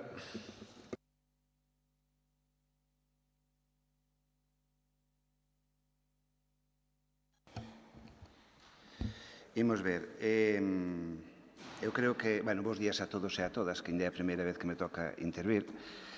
Eu creo que é de todos sabidos que, cando se aprobou o actual Estatuto dos Traballadores, introduciu un cambio que resultou ser fundamental, ou a palabra sería trascendental, non? Para o que foi o futuro seguinte do que foron as relacións laborais tanto no seo da empresa privada como nas propias administracións públicas. E foi o cambio feito onde se traspasaba a decisión de readmitir ou indemnizar a un traballador de que a tomara o propio traballador cando ese despido era declarado improcedente ou a tomara o propio empresario. Primeiro tomaba o traballador, cando o xulgado dicía que ese despido non era xusto, que era improcedente, e o Estatuto dos Traballadores meteu ese cambio e cambiou-no porque fora o propio empresario quen tomara esa decisión. Hai que dicir que lle chaman despido improcedente cando a definición de improcedente é un despido sin causa justificada, é dicir, un despido inxusto, que é a palabra que habría que usar realmente. O que pasa é que vivimos nunha sociedade dos eufemismos, non? E parece que pon moito medo dicir despido inxusto e que ainda así alguén poida mandar paso a casa a un traballador ou a unha traballadora, entón cámbiase a palabra e chámase improcedente. Así fai menos daño, non?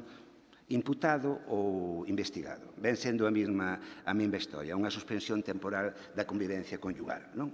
O que se dice habitualmente. En definitiva, estamos falando de despidos inxustos, sin causa justificada, declarados así por un xulgado con sentenza firme. Isto levou consigo dúas consecuencias principales. Por un lado, que foi un torpedo importante ao que é a estabilidade no emprego, pero, por outro lado, algo que se escapa habitualmente e que é aínda moito máis importante, que é limitar a capacidade dun traballador ou unha traballadora para que poida levar adiante unha reclamación laboral de calquer tipo ante o seu empresario, ante o seu jefe ou jefa. É evidente que se un traballador, se unha persoa sabe que en canto abra a boca, en canto proteste por algo, pode ser despedido, e inda que ese despido non seña justificado para se poder executar igual, está limitando dun xeito moi importante esa capacidade que pode ter calquer persoa de reclamar os seus dereitos fundamentais, non? Eso, despois das consecutivas e continuas reformas laborales que se levaron a cabo tanto polos gobernos do Partido Popular como polos gobernos de Felipe González principalmente, de respectivas reformas laborales, foron dando, acabando, rebaixando ao que é a indemnización por despedimento e, sobre todo, acortando o tempo de antigüedade dos traballadores e traballadoras nas empresas. Iso, na práctica, ao rebaixar a propia indemnización que o empresario teria que pagar a hora de indemnizar a un traballador por un despido injusto, fai que, na práctica, inda que non se teña contemplado así, volvemos outra vez á filosofía dos eufemismos, na práctica estiamos falando xa hoxe en día que o despido no Estado español é un despido libre, ou cando menos é tan barato, que ao final é un despido libre, sobre todo para o que é o conxunto da mocidade, que son os que teñen salarios máis baixos, co cal correspondería sempre menos indemnizacións e, sobre todo, antigüedades casi nulas nas empresas, co cal, por 4 perras, mandan a casa en canto abra a boca para reclamar calquer tipo de dereito laboral. E insisto moito, porque é algo que se está esquecendo continuamente. Estamos falando de despidos non improcedentes, que é o término legal, de despidos inxustos, declarados inxustos sin causa xustificada por un xulgado con sentencia firme. Ben, se iso é así na empresa privada, lóxicamente, que se vamos a unha administración pública, o tema complícase ou agrávase máis, por así decirlo. Nós partimos da base que nunha administración pública as decisións que se tomen teñen que ser decisións axustadas á lei e decisións xustas. Creemos que un gobernante que ten responsabilidade de goberno ten a obriga legal de tomar en todo momento, en cada decisión que tome, unha decisión xusta. De feito, a lei impide, e creo que a definición de prevaricación, tomar unha decisión inxusta se sabe que é inxusta. Bueno, pois nós consideramos que se unha administración pública, un xulgado en sentencia firme considera que un despido é inxusto, no momento que executa ese despido está tomando unha decisión inxusta, por moi legal que poida ser, ou por moito que se atañe á lei que está escrita sobre os papeles. Está un xuicio, un despedimento que foi declarado por sentencia firme inxusto, improcedente, que é o termo eufemístico, se ese gobernante executa ese despido, está avalando unha decisión inxusta, co cal consideramos que unha administración en ningún momento pode tomar decisións dese tipo. Pero é que máis? No caso das administracións públicas, ataca directamente o que é a propia filosofía do funcionariado, inda que aquí esteñamos falando de traballadores temporais ou laborais. Os funcionarios foron inventados, entre comillas, ou creados, precisamente para que unha administración pudera funcionar de forma autónoma e independente do poder político que houbera en cada momento nesa administración. Se hai posibilidade que eses xefes políticos, por chamar de alguna maneira, poidan represaliar a un traballador ou traballadora se se atreve a abrir a boca, se non é obediente, ou ben se fai unha reclamación laboral, estamos indo contra a propia filosofía do que é o funcionariado e do que é a función pública. Co cal parecenos que é de recibo que calquer despido que fora declarado improcedente nunha administración pública automáticamente se proceda á readmisión da traballadora ou traballador. Aquí, neste caso, o que está a pedir é que, se fora posible legalmente, que o presidente delegue neste pleno esas decisións sobre a readmisión ou non do traballador e, subsidiariamente, se iso non quere facelo ou non se pode facelo polo que contempla a lei, pois que calquer caso que se dé ou ben na propia Diputación ou ben aquel organismo autónomo que a Diputación teña que tomar decisión, se tome sempre ou se opte sempre pola readmisión da persoa en concreto que ten esa sentencia favorable. 6 minutos o voceiro do PSOE.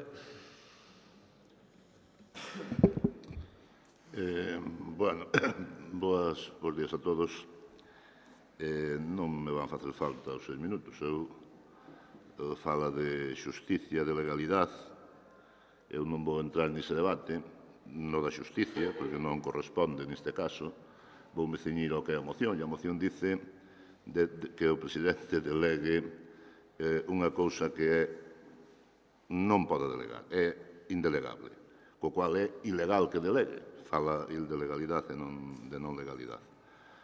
A Lei de Base de Régimen Local dice desempeñar, no apartado H, dese artículo 34, desempeñar as competencias do presidente, desempeñar a jefatura superior de todo o personal, y acordar su nombramiento y sanciones, incluida la separación del servicio de los funcionarios de la corporación y el despido del personal laboral,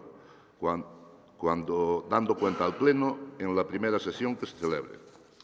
Para máis abondamento, no apartado 2, ven a decir: el presidente puede delegar el ejercicio de sus atribuciones, salvo la de convocar y presidir las sesiones del Pleno y de la Junta de Gobierno, decidir los empates con el voto de calidad, concertar operaciones de créditos, la jefatura superior de todo el personal y la separación del servicio de los funcionarios y el despido del personal laboral da propia Administración. Estas son as competencias que podemos falar e discutir aquí neste pleno. Todo o demais que falou o voceiro do bloque, pois refiérese a outras cousas. Refiérese a despido procedente, improcedente nunha empresa privada, entre traballador e empresario. Está cunha, non sei, creo que ten a mochila sindical posta e non se deu conta que este é o pleno da Diputación. Nós non podemos aprobar esta moción porque estaríamos aprobando algo que non é legal. Estaríamos, non sei se incluso cometendo prevaricación. Entón, non vamos a apoiar esta moción. 6 minutos o voceiro do Partido Popular. Sí, buenos días a todas e a todos. Eu quería decir que, aunque o señor Ferreiro nos acaba de dar unhas clases de sindicalismo, eu, desde logo, separaría improcedente de injusto, porque improcedente non ten por que ser sempre injusto. Pode serlo, pero non ten por que serlo. E tampouco ten por que ser unha represalia. Lógicamente, nunha administración se entende que eso nunca se debe facer en ningún caso. Daríamos por suposto que non se debe facer e que non se fará nunca, non? De todas formas, cando unha administración, un equipo de goberno como este está en minoría, pois a mí me parece que sí, que temas tan importantes como estes, pois sí que realmente deberían de vir ao pleno. Aunque seña competencia do presidente, que xa o sabemos. Pero nosotros estamos de acordo en que veñan ao pleno e que, sobre todo, unha administración debe facer sempre o esforzo de, cando se declara un despido improcedente, porque eu diría que é moi diferente unha empresa, que pode haber moitas circunstancias moi diferentes, cando é unha administración debe facer sempre o esforzo de que, aunque seña nese despido improcedente, tendrá que estar moi justificado para que realmente tome a decisión de separalo das súas funcións e do seu traballo. Por lo tanto, nosotros vamos a apoiar esta moción e vamos a estar a favor dela. Moitas gracias. 3 minutos o voceiro do BNG. Ben, quero dicir, porque sempre o facemos así, que esta é unha moción, creo que empeza así, o Pleno da Diputación de Lugo solicita e insta ao Goberno. Para nada é algo imperativo. Eu creo que cada un ten que ter claro cal é o seu papel. E ao BNG, polo menos, temos claro que somos 2 diputados de 25 e nós propoñemos, ou instamos, ou solicitamos, ou pedimos, poñede o cualificativo que cada un queira. Non se trata de que seña algo imperativo, algo que obrigue, algo que lexisle, porque sabemos que non é competencia neste asunto o Pleno para facelo. Quero que quede claro, porque ás veces aquí parece que se está intentando impoñer algo, e non é así. Eu, é que é a terceira vez que pasa, pediría que cando se debata, sobre todo se vai votar de forma negativa unha proposta, que se lean as mocións, porque pasou no pleno anterior tamén.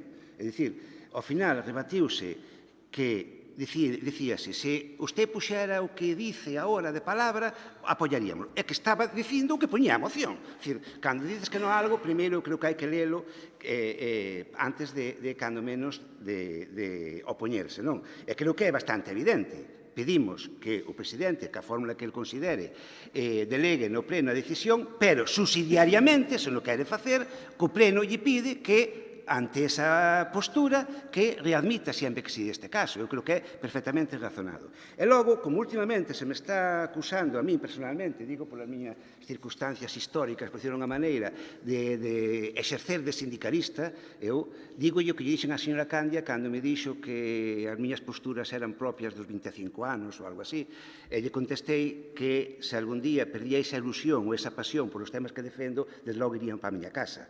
E teño claro, que se algún día perdo as ganas de defender os traballadores e as traballadoras, defender os dereitos que poidan ter frente aos que son poderosos e aos que teñen a forza que é, nuns casos, as administracións e noutros casos os empresarios, ese día marcharei á miña casa e dedicareime a vivir bastante mellor do que vivo agora, sobre todo máis tranquilo, non? Sempre pelearei polo que creo. E, desde logo, mal exemplo pode dar un político se cando lle dan un cargo ou se pon un traxe, deixa de defender a xente que cometeu aquí. Eu penso que non é precisamente o mellor exemplo que se pode dar. En todo caso, eu sempre seguirei defendendo os dereitos dos traballadores e dos traballadores, neste caso en nome do BNG, outros eu sei que prefiren darlle subvencións multimillonarias a asociacións de empresarios, etc. Eu, desde logo, prefiro traballar polo que é a clase traballadora no seu conxunto. En canto que dicía o portavoz, neste caso, do Partido Popular, é que non é que o diga eu, é que, por definición xurídica, un despido improcedente é un despido injusto, sin causa justificada. É que é así. É así. Logo podemos usar os eufemismos que queiran. Pero, además, teñen cuestión de gobernar. Se fixeron reformas laborais máis salvaxes. Cambien a terminoloxía, cambien a modalidade de despidos, cambien o que queiran. Pero, neste momento, un despido improcedente, guste ou non guste, é un despido injusto, que non ten causa justificada para poder executalo. Esa é a definición. E, desde logo, nunha administración pública é completamente impresentable que iso poida levarse a cabo en calquera das súas fórmulas. Vai contra todo principio de xustiza e, sobre todo, contra todo principio básico da función pública. 3 minutos, o votario do PSOE. Sí.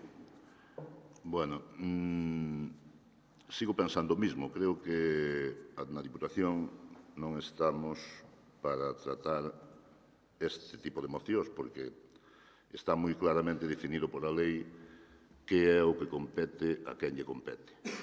En cuanto ao da mochila sindical, teño que dicirche que este home tamén a ten. É dicir, levo toda a miña vida no sindicato, defendendo aos traballadores, e por o feito de poñer a chaqueta de alcalde ou de diputado, nunca deixei de facer eso. Nunca deixei de facer eso. Non sei se desde o Bloque Nacionalista Galego, cando se despide aos traballadores da súa sede, se pode pensar o mismo. Si cando algún traballador que se sale despide improcedente ou despiden ou indemnizan, poden facer o mismo. Digo o Bloque, como pode dicir o PSOE ou como pode dicir outros partidos. Teño que dicir tamén que eu, como diputado de personal nesta Diputación, desde que eu estou, incluso de antes, desde que hai un presidente socialista, teño que dicirlle e recordarlle que despidos, cero. Demandas por despido, cero. A maiores, en todos os nosos actuacións fora do que é o ámbito ese tamén, fixemos, como vou dicir, cláusulas sociales para todos aqueles contratos que se fixeron con empresas de limpieza, con empresas de construcción, con empresas con todos os traballadores. Non quero numeralos a todos porque todos teñen cláusulas sociales. Na propia negociación que se fai na Diputación, aquelas partidas que afectaban a traballadores con un nivel de ingreso máis pequeno tamén se incrementaron co acuerdo dos sindicatos. É dicir, se algo podemos dicir desde que hai presidente do Partido Socialista na Diputación é de que se fan as cousas de forma social e solidaria cos traballadores. Iso que vaya por diante.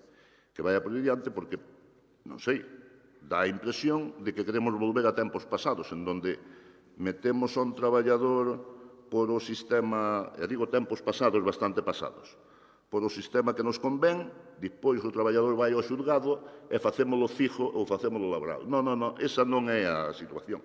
Hai veces que como diputado ou como presidente da Diputación ten que mirar por o interés do organismo, porque o interés do organismo é o interés dos traballadores e dos que non son traballadores, dos traballadores, dos empresarios e de todo o mundo, co cual entendo que é a situación que o resta a que vamos facer neste momento. Non me gusta, non me parece que aproveitarse desta situación e que o Partido Popular tamén vote isto non o vexo. Creo que o que buscaban aquí é vámonos a ver se lle poñemos un ceo á Diputación no tema laboral. Entonces, volvo a decir o mismo, que non é delegable esta competencia no Pleno, e como non é delegable, nós non queremos cometer unha ilegalidade. 3 minutos o voceiro do Partido Popular. Gracias, señor presidente. Nosotros, como representantes do Partido Popular, non vamos a deixar a defensa dos traballadores evidentemente como exclusiva do BNG nin do PSOE. Nosotros creemos que onde gobernamos, onde temos responsabilidade de goberno, demostramos todos os días que defendemos os traballadores igual que os demais. Evidentemente, a mí me parece que os empresarios tamén nos hai que defender, tamén é moi importante. E, evidentemente, a xusticia en cada caso está para dirimir os conflitos que poida haber e os temas de improcedencia ou injusticia non teñen por que ser sempre absolutamente paralelos. Poden serlo, pero non teñen por que serlo. Pero eu insisto, nunha administración e, sobre todo, en minoría, nun tema tan trascendente como separar a un traballador do seu posto de traballo, anca a competencia, señor presidente, cando non se ten maioría, pois, evidentemente, se debería de contar co Pleno. E se debería de contar como mínimo con un informe do Pleno. E entón, nosotros en esa dirección, pois sí que estamos de acordo co BNG, aunque en outras cousas, evidentemente, non nos teñamos. Pero en eso estamos de acordo. Entón, me parece que demostraría por parte do Goberno unha boa voluntad de facer o que dice o señor diputado delegado, se realmente, de alguma maneira, se comprometera a que se vai a tomar en conta o segundo punto da moción, ou a, de alguma maneira, decir que se vai a consultar co Pleno se en algún momento hai que tomar algunha decisión destas, que o mellor sería que nunca se tomara, que nunca houbera que tomala, que non fora necesario tomala. E se se toma, que se tome na dirección máis correcta e máis xusta posible. Eso estamos todos de acordo, porque nunha administración, evidentemente, algunha diferencia que unha empresa sí que hai, e debemos de ser absolutamente xustos en todos os casos. Pero eu quero deixar claro que o Partido Popular se considera tan defensor dos traballadores como o que máis. Nada máis. Moitas gracias. Un minuto, voceiro do BNG. Nada, moi breve. Eu que non se tome o que eu acabo de dicir como nada persoal, ni moito menos. En todo caso, a trayectoria ou o cumprimento co pasado que ten cada un, pois terá que valorar o que teña que valorar, e de logo que non son quen de facelo. En todo caso, insistir en que non é nada, para nada, un ataque persoal a ninguén en concreto, é unha manifestación do que eu penso para min mesmo, e nada máis que eso, cada un que faga según a súa conciencia lle obrigue. E nada, para rematar, non sei, espero que non seja preocupante, vou darlle razón aquí ao meu alcalde. Digo, preocupante estar de acordo neste caso, esperemos que non o sella de momento. Non, no sentido seguinte, é dicir, que mellor, non, se pode haber excepcionalidades a esa injustiza do despido, que mellor que colectivizalo no máximo organismo dunha institución, como neste caso é o Pleno, e que é o mellor que se pode facer. Non tomar esa decisión na soledade dun despacho por parte do presidente, a min, incluso, se fora eu, pesaría máis responsabilidade, que mellor que oír cando menos ao Pleno para ver que opina para facelo. E se ben é certo, polo menos eu non son coñecedor, de que a Diputación nos últimos anos levara adiante algún despido que fora declarado improcedente, a Diputación directamente, si o fixeron organismos autónomos que están ao redor da Diputación. Eu estou pensando en dous casos concretos, e este mesmo ano, xa supoño que sea no ano 2016, se tomou a decisión de indemnizar a outro traballador, neste caso de Suplusa, que foi declarado despido improcedente. Co cal, son casos que se dan, témome que se van dar máis no futuro, co cal eu creo que, cando menos, é perfectamente procedente traer este debate aquí, falar con toda a tranquilidade sobre el, e cada un que toma a postura que políticamente considere oportuno, que non pasa absolutamente nada. En todo caso, terá que ser consecuente con esa postura a hora de explicalo ao conxunto da sociedade, neste caso ao conxunto da clase traballadora. Ben, debatida a moción, eu creo que o que están un pouco incitando a ilegalidade. Eu creo que a lei é clara nas competencias do presidente neste caso. Creo que nesta Diputación, polo menos que le dou aquí, non se despediu a naide, e sempre que se despediu a alguén foi por causas objetivas. Eu creo que incluso en Suplusa, no último Consello de Administración, o secretario deixou claro cal era a causa, non? Eu creo que incitar a incumprir a lei tampouco me parece correcto por parte da oposición neste caso, porque, bueno, creo que está clara na lei de régimen de base local, está clara a competencia de quen é. E, bueno, eu creo que quede claro que, dito eso, pois pasamos á votación. Votos a favor da emenda. Da moción, perdón. Abstencións. Votos en contra. Queda aprobada a moción. Sétimo punto. Sétimo, moción do Grupo Provincial Popular para que o Goberno provincial adopte as medidas necesarias para garantir que a achega provincial ao Plan Único de Cooperación cos Concellos 2017 sexa como mínimo igual a cantidade de 20 millóns de euros, con independencia das achegas que poidan realizar os concellos ao dito plan. Neste punto, se quere, eu recomendo retirada porque xa está esta medida tomada e creo que xa se mandou na última Comisión de Goberno, se ratificou ese pequeno erro administrativo que había pero, bueno, se quere debatila tampouco teño problema. Moi bo día a todos e a todas. En primer lugar, doulle a benvida ao secretario como voceira do grupo maioritario, que, aínda que tiven presente na súa toma de posesión, pois non deixo de ratificar os mellores desexos no traballo desta casa no primer pleno que asiste como exercendo as funcións de secretario. Dito isto, certamente, dende que rexistramos esta moción o día 19 de abril, por parte da institución enviouse a todos os concellos, e así o recibín como alcaldesa, unha proposta de instrucción interpretativa e de dúbidas en relación coas bases do Plan Único de Cooperación dos Concellos para o ano 2017. Certamente, esta moción debería de ser innecesaria non porque se dictara esta instrucción, senón porque a cantidade estaba absolutamente indiscutida, era indiscutible por todos os grupos que tiñamos representación nese acordo. Sempre digo que o que se suma que está medido é moito máis fácil de interpretar, pois aquí non debería haber ningún tipo de discrepancia na interpretación.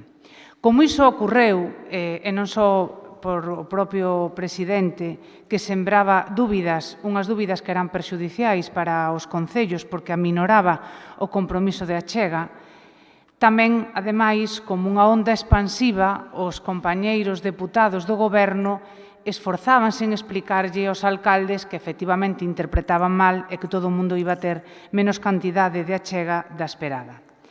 Como nos ten bastante acostumbrados a donde dixen digo Diego e despois, cando non teño maioría suficiente, intento enmendar a maior, este grupo decide manter esta proposta porque abondar na mesma dirección e que quede claro que o compromiso desta institución son de 20 millóns, si por parte do Goberno, vía instrucción interpretativa, volve a comprometerse, porque xa o fixera antes, pois creo que tampouco ten nada de malo que a institución provincial se posicione alto e claro, porque demos un paso importante.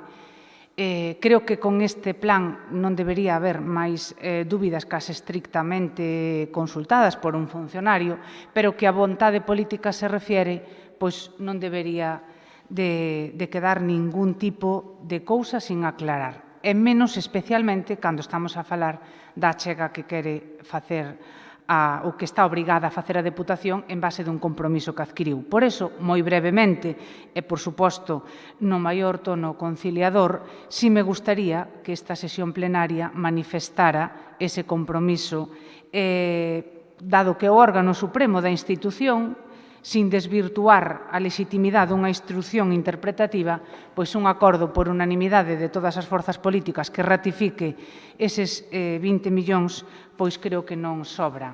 reforza, abunda e, sobre todo, dicímoslle aos compañeiros e compañeiras que están ao fronte dos concellos, pois que non, donde dicimos Diego, dicimos Diego, non lle quitamos ou aminoramos 1 millón de euros como era a pretensión e así se empeñaban en explicar, incluso con argumentos técnicos, algúns dos compañeiros deputados cada vez que tiñan ocasión cos alcaldes e alcaldesas da provincia. E creo que con este tema pois non debería haber imprecisións. Por iso, xa consumindo o meu primer turno de palabra, manifesta a vontade de mantela na orden do día. 6 minutos o voceiro do BNG. Nada, moi brevemente, dado que a disposición do presidente é a solucionar o problema, parecenos ben a moción, inda que, visto o que dice o presidente, xa é redundante, por así dicilo, pero, non está mal ante unha cousa que é xusta que se redunde, non insistir nela. E, en todo caso, manifestar, dende o grupo do BNG, solicitar, neste caso, ao presidente, que en outras ocasións que se pode actuar dun xeito máis áxil, por así decirlo, no seguinte sentido, e voume explicar.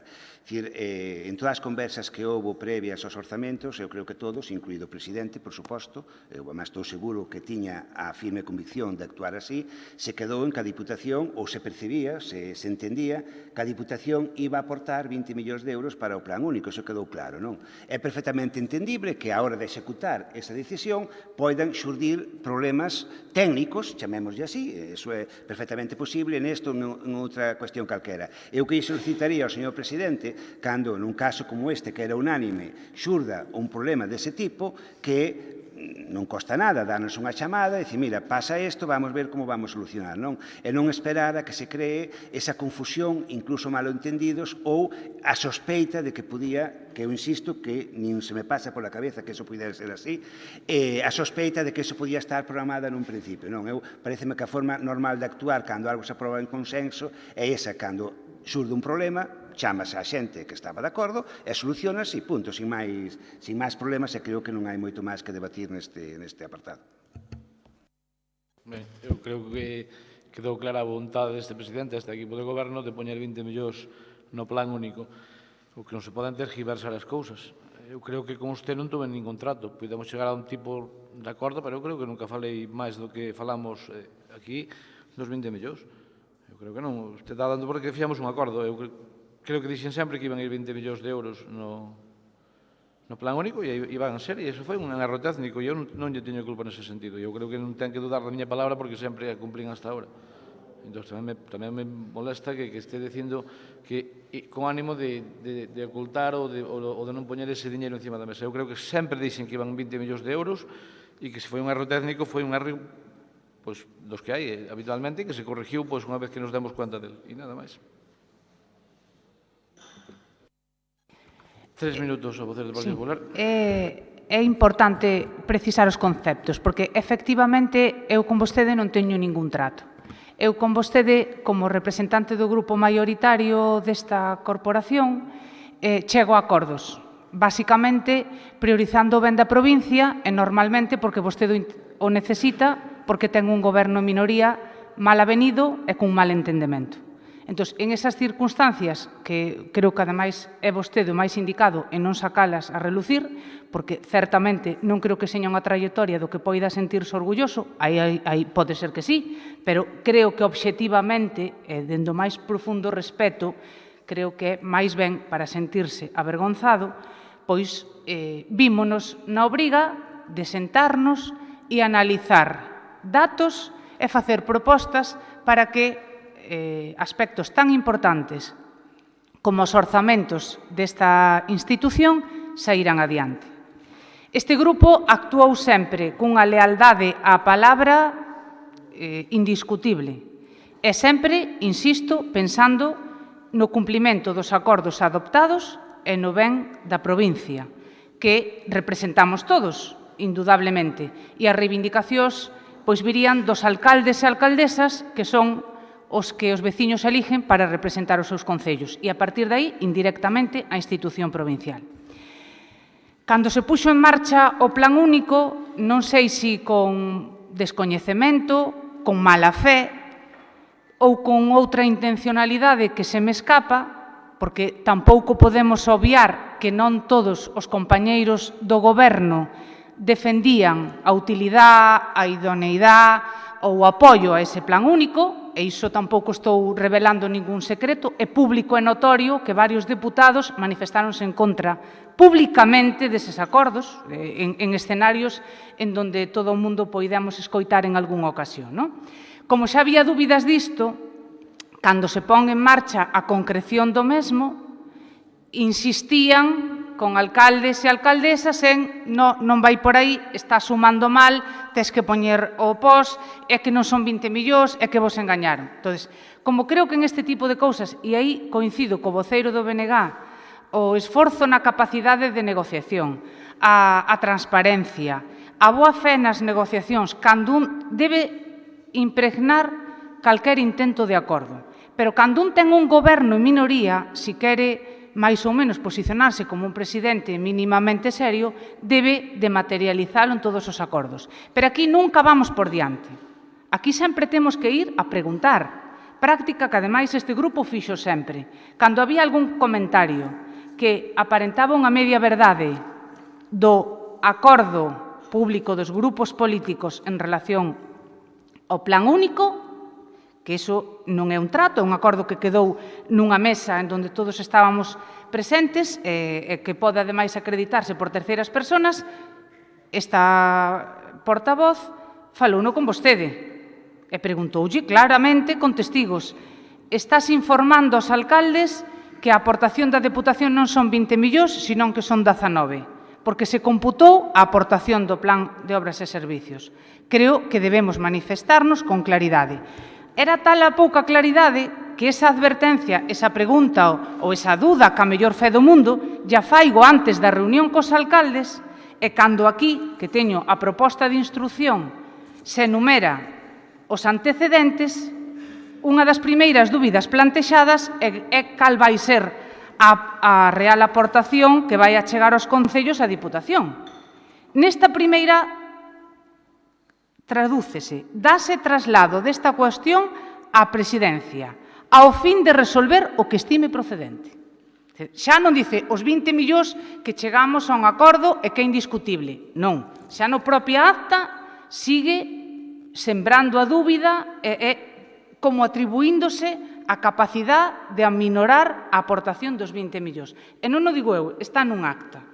Por iso, e como coñecemos ben como se traballa nesta institución, tampouco temos ningún interese en que a imaxe da mesma siga sendo absolutamente insultada, pois creo que é bon que de forma alta e clara digamos que a Deputación aporta os 20 millóns. E a partir de aí, sempre que temos a ocasión, nos prestamos en tanto en canto seña un goberno en minoría ou aínda sin selo quera escoitar a estes 12 dos 25 deputados que nos ten a súa disposición, aplaudindo, por suposto, a idoneidade deste plan e pedíndolle que non se xeren sobre o mesmo nin incertezas máis alá das dúbidas de tramitación que entre funcionarios é normal que sucedan porque é a primeira vez que se pon en marcha.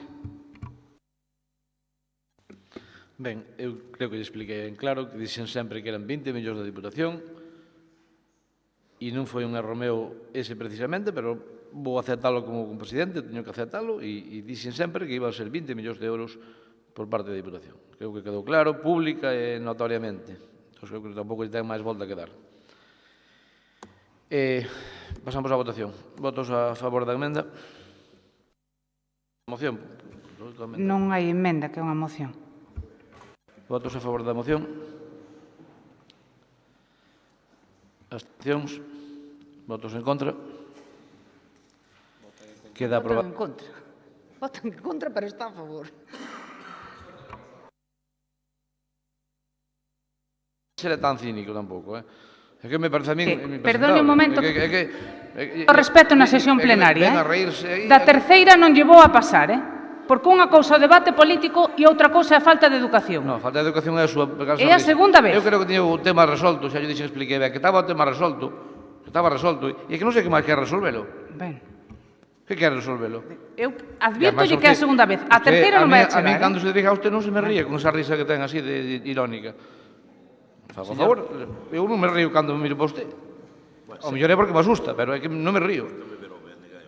Eu creo que son unha persona que falo con usted normal, non me río ca súa gracia que ten. Entón, eu creo que respéteme igual que respeto a usted. Octavo punto. Oitavo. Moción do grupo... Señor presidente, só unha aclaración, unha cuestión de orde, unha aclaración porque non se está dicindo toda a verdade. Nas aclaracións interpretativas cuya competencia recae na Xunta de Goberno local, que denota que vostede non leu as bases, que aprobamos aquí, claramente que a competencia da Xunta de Goberno para esos acordos interpretativos. E no punto, na disposición adicional quinta, é precisamente onde se recolle eso. E no primeiro dos puntos das aclaracións que lle remitimos o venres queda claramente escrito, e se me permiten, o teor literal, que a achega da Deputación ao Plan Único será que figura na base primeira no anexo sétimo das bases publicadas no BOP do 30 de 3 de 2007, como total da Deputación de 20 millóns de euros ao que deberá engadirse a aportación municipal obrigatoria en contía igual a obrigatoria para o pos do ano 2016, da que a Xunta anexo resume esta instrucción coa distribución das contías para maior aclaración. Eu creo que vostede leu que lle interesa, porque isto é clarísimo. Poido contestar? Pode contestar. Mire, eu non sei se a vostede non lle convence o que o presidente, que é, en principio, o que preside a sesión plenaria, acaba de contestar. Eu estaba lendo o primer punto dese mesma proposta de instrucción e tanto é así que é necesario o pronunciamento que vostede mesmo acaba de votar en contra. Así que é tan incoherente a defensa que teñen das compromisos que asumen que son capaces de decir que van a facer algo e levantan a mau votando en contra de facelo. Pero a iso xa nos teñen acostumbrados. Outra cousa é a falta de educación que ao mellor teremos que acabar acostumbrándonos, pero vai nos costar bastante. Xa estaba debatido o tema suficiente. Octavo punto.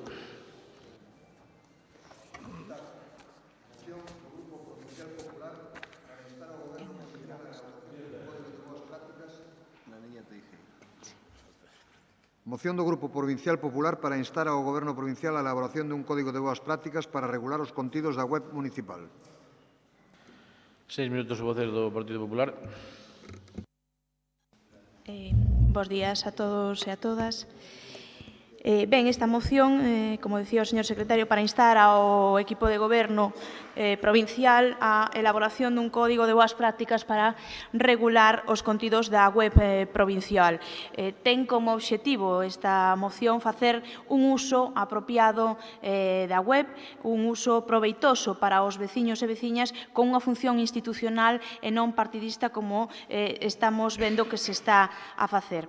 Dende o Grupo Provincial do Partido Popular entendemos que as canles de comunicación que son sufragadas con recursos propios das administracións públicas, como é o caso da páxina web institucional desta Deputación, adquiren en parte ou totalmente a característica de medios públicos. Nese senso, entendemos que deben de cumplir unha función de servicio público ofrecendo unha información veraz, unha información obxectiva co único propósito de enriquecer o servicio que presta á cidadanía.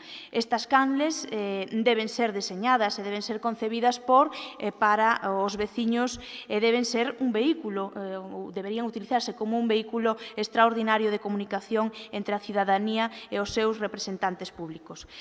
A transparencia a nivel público está regulada por lei, non? Está regulada por lei, na lei o acceso á información pública e tamén o bo goberno. A propia lei insiste na necesidade dunha xestión transparente e honesta á fronte das institucións para alcanzar os niveis de eficiencias nas democracias que temos consolidadas.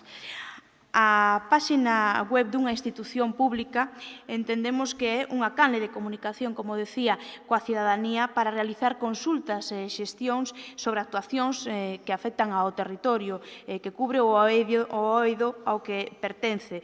Pero no caso da institución da Deputación Provincial de Lugo, da web desta institución, estáse a producir un uso partidista permitido polo señor presidente é un uso por parte do PSOE, un modelo que mesmo parece copiado do que implantou no seu día a alcaldesa de Lugo neste concello e que agora tivo que retirar tras a reprobación de todos os grupos da oposición. Compre ter en conta que os medios de difusión dos que dispón a Diputación de Lugo deberán actuar como unha ferramenta valiosa para a interacción da cidadanía, para a súa información e sempre si se fai un uso eficaz deste instrumento con unha xestión profesional. O que entendemos dende o Grupo Provincial do Partido Popular é que a politización do tratamento informativo das noticias que se publican nesta web é cando menos indecente e non está dentro do que debería ser unha información que se dá desde unha web como esta, que é unha web institucional. E así o evidencian as últimas novas publicadas nos últimos meses, nas que se fai un uso descaradamente sesgado da información, un uso partidista do que lle podería poñer exemplos, un uso incluso no que se lanzan mensaxes atacando directamente ao partido ao que neste momento representa, ao partido mayoritario da oposición, e non só ao Partido Popular, sino tamén ao BNG. Podo poñerlles diferentes exemplos, como, vamos a ver, o compromiso cero do Partido Popular coa provincia, que recibe un pírrico 0,8% de investimento do presuposto. Campos Conde remarcou que conseguimos unha solución ao bloqueo do PP, co non do PP a Deputación acorda. O Goberno recorre a esta opción logo de que o PP e o BNG bloqueasen a posta en marcha. O PP de Candia retira a súa proposta, de dicir, podería enumerar, temos un dossier que además xa o presentamos, que o viron, e, dende o Grupo Provincial do Partido Popular entendemos que, sería necesario aprobar unhas normas consensuadas, un código de boas prácticas para evitar que isto suceda e para que os contidos da web institucional sexan contidos que realmente informen a cidadanía dunha forma institucional e non partidista. Entendemos que todos os partidos políticos dispoñemos de canles propias para facer este tipo de críticas ou este tipo de dar este tipo de información, pero este canle non é o correcto. Por iso instamos ao Goberno desta Deputación a elaborar unhas normas ou un código de boas prácticas para regular ese contido da web da excelentísima Diputación Provincial de Lugo, consensuado por todos os grupos da oposición, para evitar eso que decía, que a web institucional este ao servicio dun partido político, quen este no momento que este gobernando. E despois exiximos tamén a retirada inminente e urxente de todas aquelas novas que eran, como lle decía, podería enumerar máis de medio cento, que non teñen cabida nunha web institucional. Nada máis, espero que teña a aprobación de todos os grupos e poida corrixir. Entendo que, errores os temos todos e rectificar é de sabios. Nada máis, moitas gracias. 6 minutos o vocero do BNG. Ben,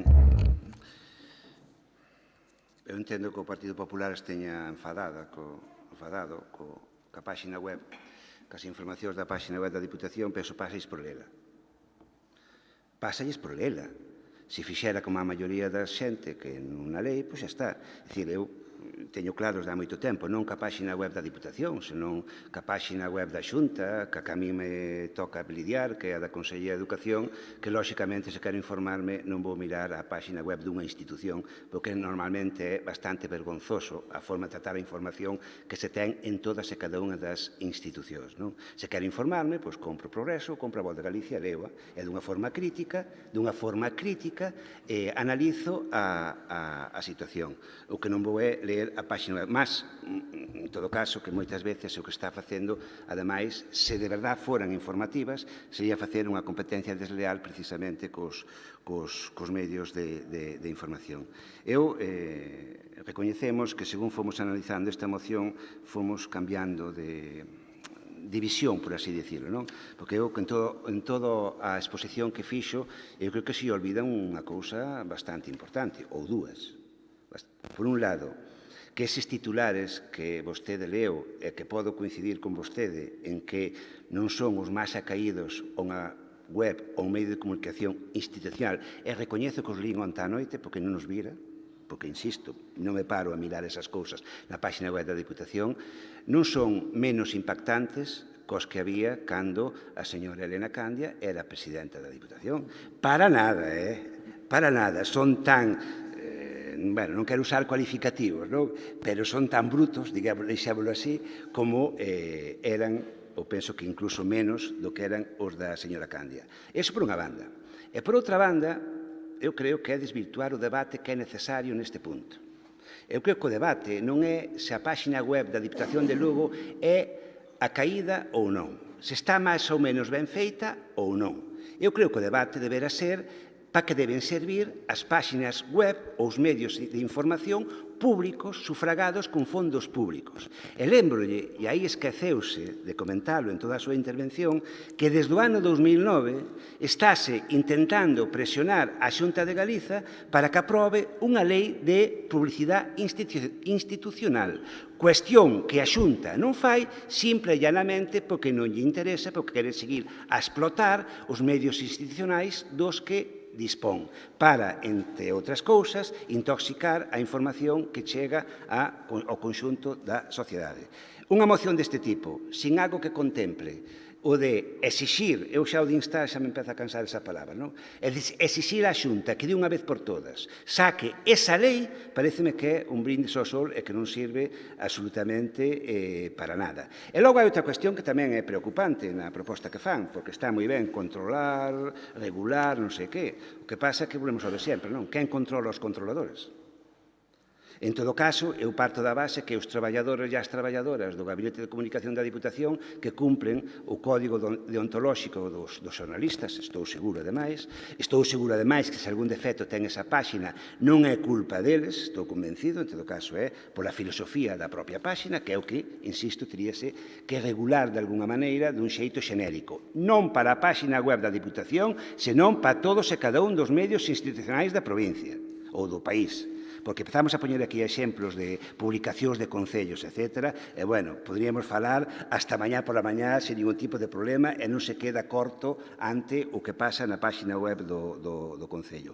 Eu, en todo caso, xa remato, vou xa poñer a nosa postura e por intentar conseguir sacar algún proveito desta moción, eu propóñolles, non a teño por escrito, cal vou non dicir de palabra, bueno, que eliminen o segundo punto, porque non ten sentido é dedicarse a eliminar o que está posto. Eso sí que é censurar. É dicir, para ben ou para mal, o escrito está e aí está. Incluso, se fora o caso, que non é, pero se fora o caso, para escarnio de que non puxo. Pero, en todo caso, o feito está e non vamos agora a dedicarnos a recortar isto sí, isto non, a ver quen decido que se recorta. Non? Claro, o segundo punto eliminaría e sustituiría por un texto que fora algo así como instar a Xunta de Galiza a que elabore un marco normativo para regular o funcionamento de todo referente á publicidade institucional, para que o faga de unha vez.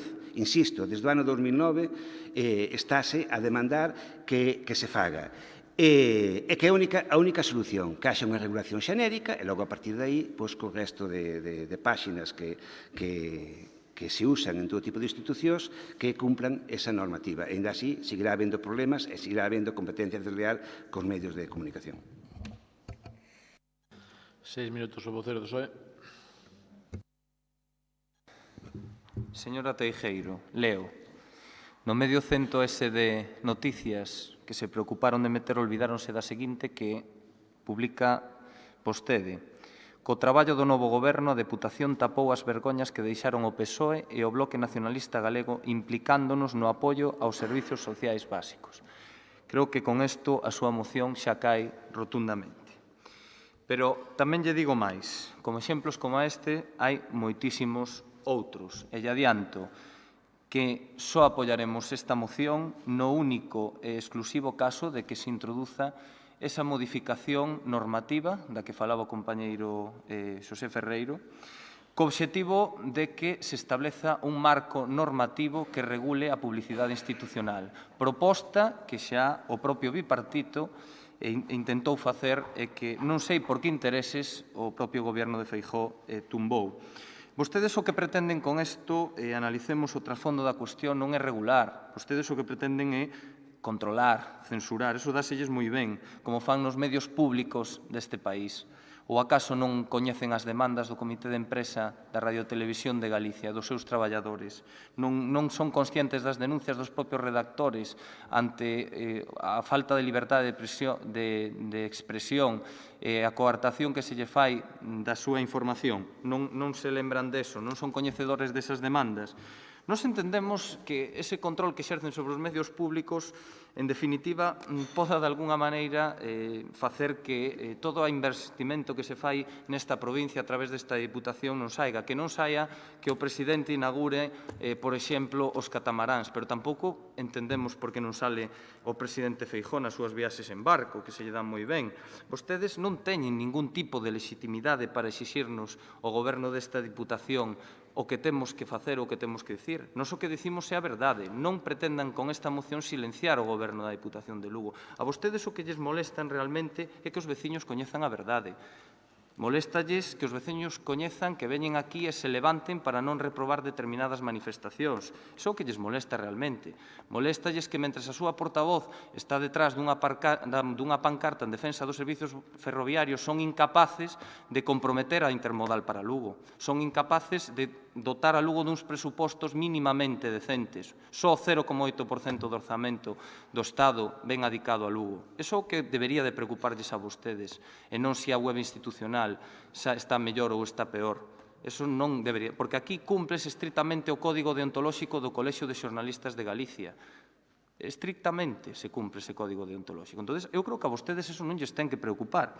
Eu creo que a vostedes o que lles ten que preocupar é realmente en apoiar a definición dese novo marco normativo en base a cal nos podamos elaborar ese código ético de transparencia sobre a utilización da información institucional e da publicidade institucional. Eu sei que a vostedes non lles interesa eso, interesalles máis isto.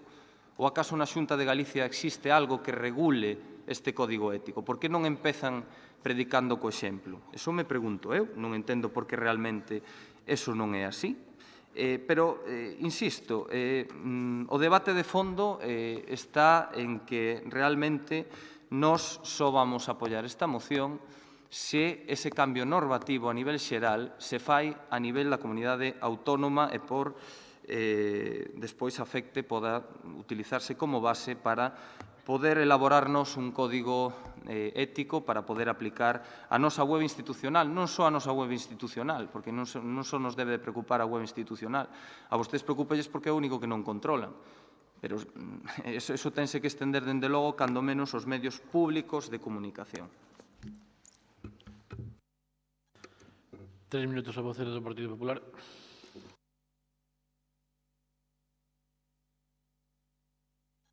Sí, moitas gracias.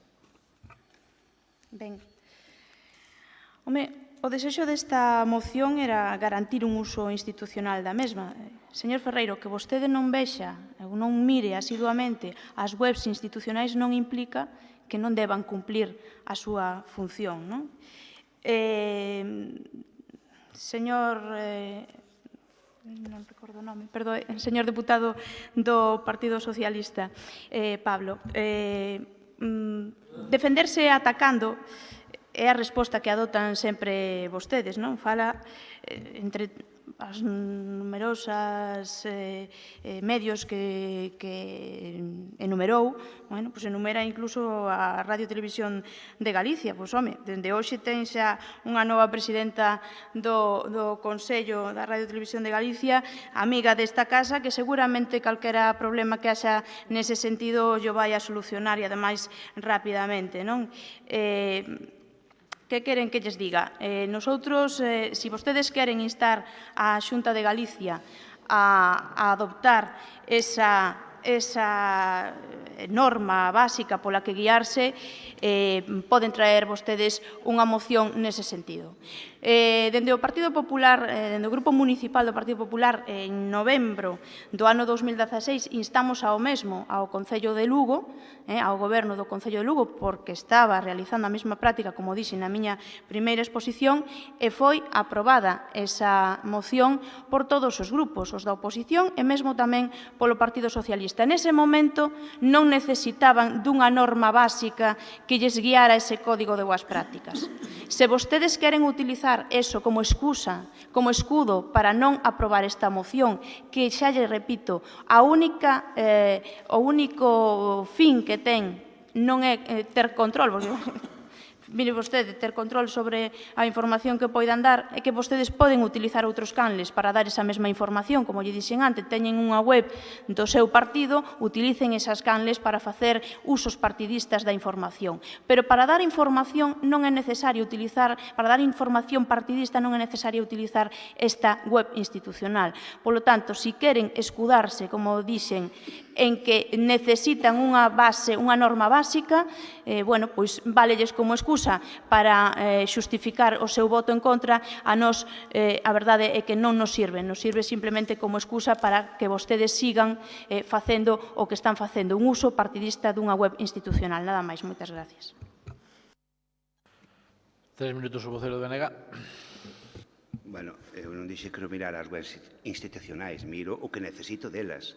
A información técnica, convocatorias, etc. etc. O que non miro das webs institucionais é as valoracións políticas que se fan porque, son completamente sesgadas. Insisto, a Diputación de Lugo tamén é a de calquera outra web ou medio de información institucional que poida haber ao longo do país. Eu dicía antes así, a señora Elena enfadouse porque o señor presidente parece que chamou cínico ou algo así. Se en vez de eso lle dixera que practicaba o cinismo, non pasaba nada. Non pasaba nada. Pois ás veces podese dicir o mismo incluso sin ser tan escandaloso. Eu, de todas formas, é certo que no noso caso o que a min compete personalmente foi pouco o espazo que nos tocou, ou que me tocou a min, concretamente, unha responsabilidade nesta institución. Nese momento, a información institucional era nunha web distinta, a web de vicepresidencia, e eu desafío a calquera do Partido Popular a que colla todos os titulares que se publicaron desde novembro de 2015 hasta finais de xuño de 2016, a ver se é capaz de atopar un solo titular que seña irrespetuoso con calquer grupo da oposición, neste caso o Partido Popular ou os compañeros do goberno que era o Partido Socialista. Eu sí creo que se pode ter unha web institucional que faga, incluso se me permiten a expresión, propaganda do que fai a propia institución, sin con eso faltarlle ao respeto ou utilizar expresións que non son, que poden molestar, por dicirlo de unha maneira, a persoas que pensan de outra maneira. Eu insisto que non ten sentido aprobar unha moción deste tipo se non se insta a Xunta que saque de unha vez. Insisto que ten prometido desde o ano 2009 a lei de publicidade institucional e como estamos de acordo neste caso, nese concretamente, en que a páxina web da Diputación pode ser mellorable, pois mentres que eso non se cumple, bueno, por eso deixamos o primeiro punto da súa moción, pois intentar mellorar ao gusto de todos, por dicirlo de unha maneira. Preocúpame como facelo, pero, bueno, xa é outra cuestión. O que é o funcionamento da web. Se aceptan a emenda, pois votaríamos a favor, e no caso contrario non podemos facelo. 3 minutos o vocero do PSOE. Preocúpame unha cousa que xa é a segunda vez que se pon en cuestión a profesionalidade dos traballadores desta casa no día de hoxe. Fíxose co tema do Pazo, estáse poñendo a presidente da CRTVG é unha funcionaria desta casa.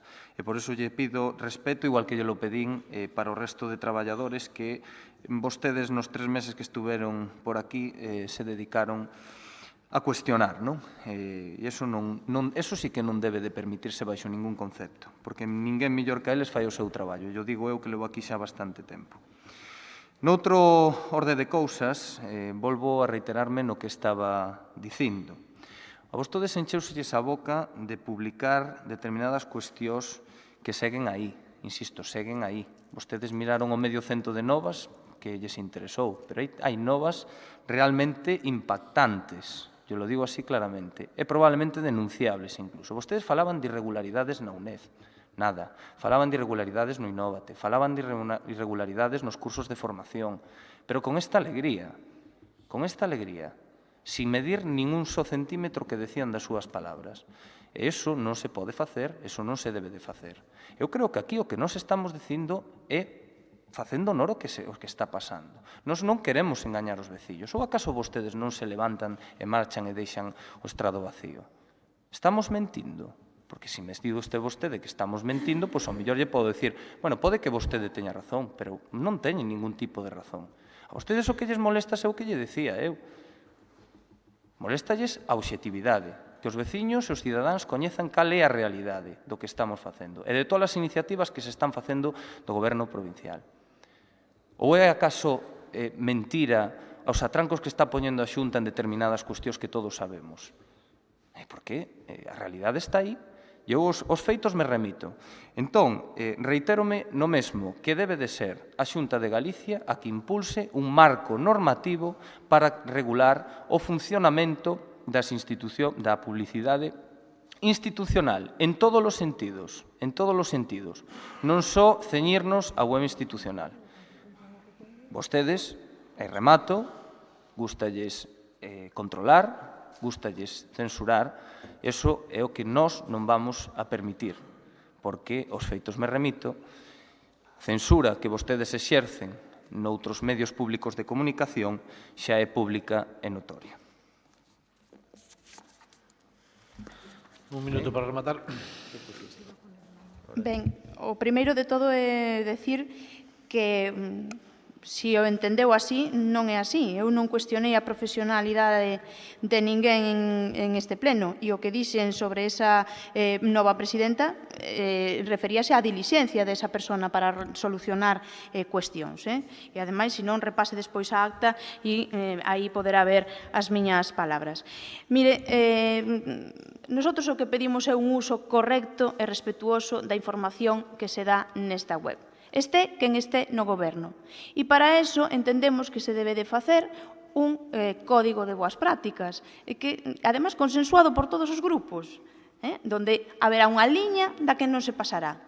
Este quen este despois gobernando, porque agora están vostedes, mañá podemos estar nós, ou pode estar incluso o BNG, ao mellor se ten algo de suerte. Entón, bueno, pois mire, que quere que lle diga?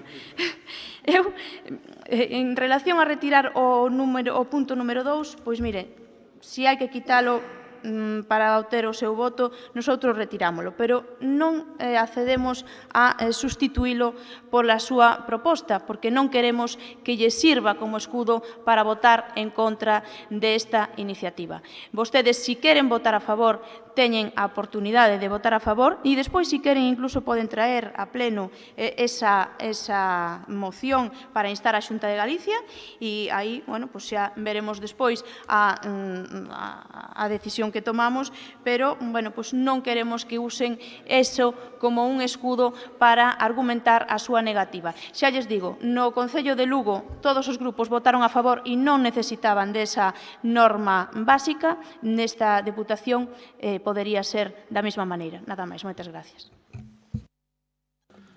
Ben, debatido a moción, pasamos a votación. Votos a favor da moción? Abstencións? Votos en contra? Queda rechazada a moción.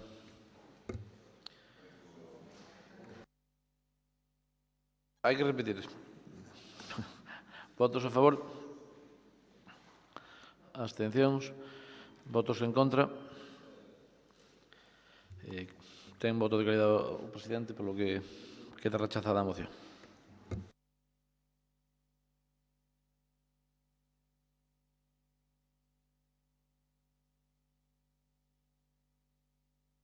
Noveno punto.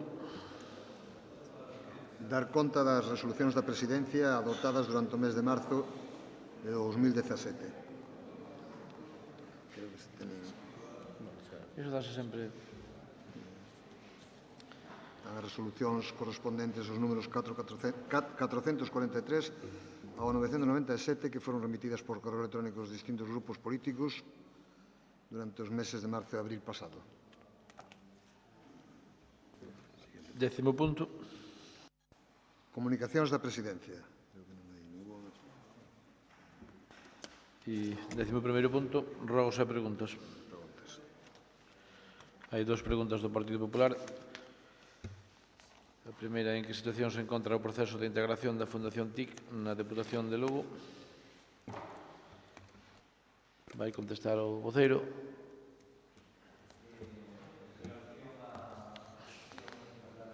Perdón, en función á cuestión formulada polo Partido Popular directamente vinculada á Fundación TIC, neste momento se está a ultimar o informe encargado á Comisión Técnica. E, en breve espacio de tempo, pois, teremos ese informe tal como se estableceu na reunión, que era o que, de alguna maneira, establecía as bases polas que se iba a rexer esa futura integración dos traballadores da Fundación TIC na Deputación de Lugo. Veremos o que di ese informe.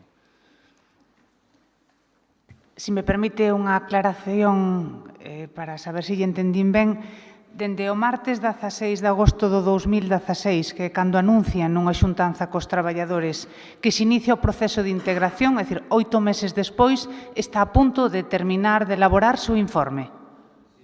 Sí. E hai outra pregunta pola sala de despecie de Caza da Fonsagrada que vai contestar o diputado.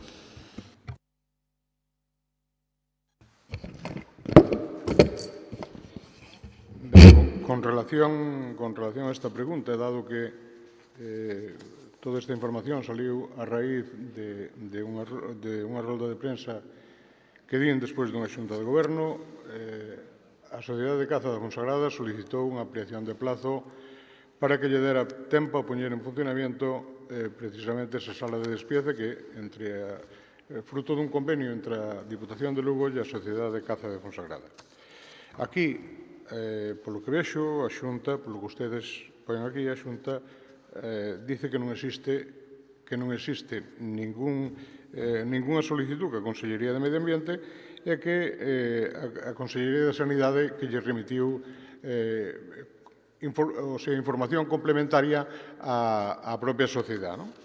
Eu, claro, isto chegou esta mañá as miñas maus, e eu, a documentación que teño neste momento é que a Xunta de Galicia pois ten no seu poder desde o 9 de novembro de 2016, con registro de salida 2718 do Concello da Fonsagrada, unha solicitud para a autorización dunha cometida eléctrica precisamente para a posta en funcionamento. E, por outro lado, a Consellería de Sanidade tamén ten Registro Xeral Sanitario de Empresas Alimentarias presentado o 22 de febreiro do 2017 na Xefatura Territorial de Sanidade pola Sociedade Club de Caza e Pesca da Fonsagrada despois de facer visitas previas técnicos deste servicio para comprobar que non existen inconvenientes. E máis, podo añadir que nunha visita desas que foron os técnicos precisamente a esas instalacións para comprobar, pois ali se acordaron como tiñan que facerse unhas determinadas cousas para que non houbese ningún atranco precisamente para a posta en funcionamento desa sala de despiece. Eu, desde aquí, contestolles que a información que teño é que, lógicamente, pois eu non teño que dudar de que a Sociedade de Caza, cando pide esta ampliación de plazo, pois, lógicamente, ten os deberes feitos. Ahora ben, digo isto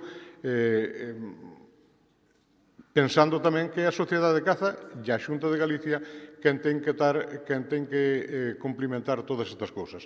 Non obstante, si se pediu esa ampliación de plazo, nos concedemos esa ampliación de plazo e esperemos que esa colaboración necesaria que ten que haber entre as institucións e as distintas sociedades, como por exemplo a Sociedade de Caza de Fonsagrada, pois fagan que se agilicen eses trámites de maneira que a sala de despiece da Fonsagrada poda estar en funcionamento no tempo máis breve posible. Tamén, se me permite, porque cando facemos preguntas como a anterior, pois o máis importante de todo iso é que a contestación nos quede clara, non con outro obxectivo. Interpreto entón que as obras, acondicionamento de toda a infraestrutura están rematadas únicamente está pendente dunha autorización administrativa. Non hai ningún problema técnico, está perfectamente a infraestructura lista para poder entrar a funcionar. É un procedimento administrativo. Iso é por parte do Concello de Fonsagrada xa se deu a preceptiva licencia para poñerse a funcionar e, lógicamente, o único que lles falta son eses últimos flecos que a Xunta de Galicia para que se poña a funcionar. A instalación está feita, o edificio está feito, está completada a súa instalación interior e, lógicamente, solamente falta iso para que a sala de despeza da Fonsagrada se poña a funcionar. Ben, pois, non habendo máis temas, levantamos a sesión.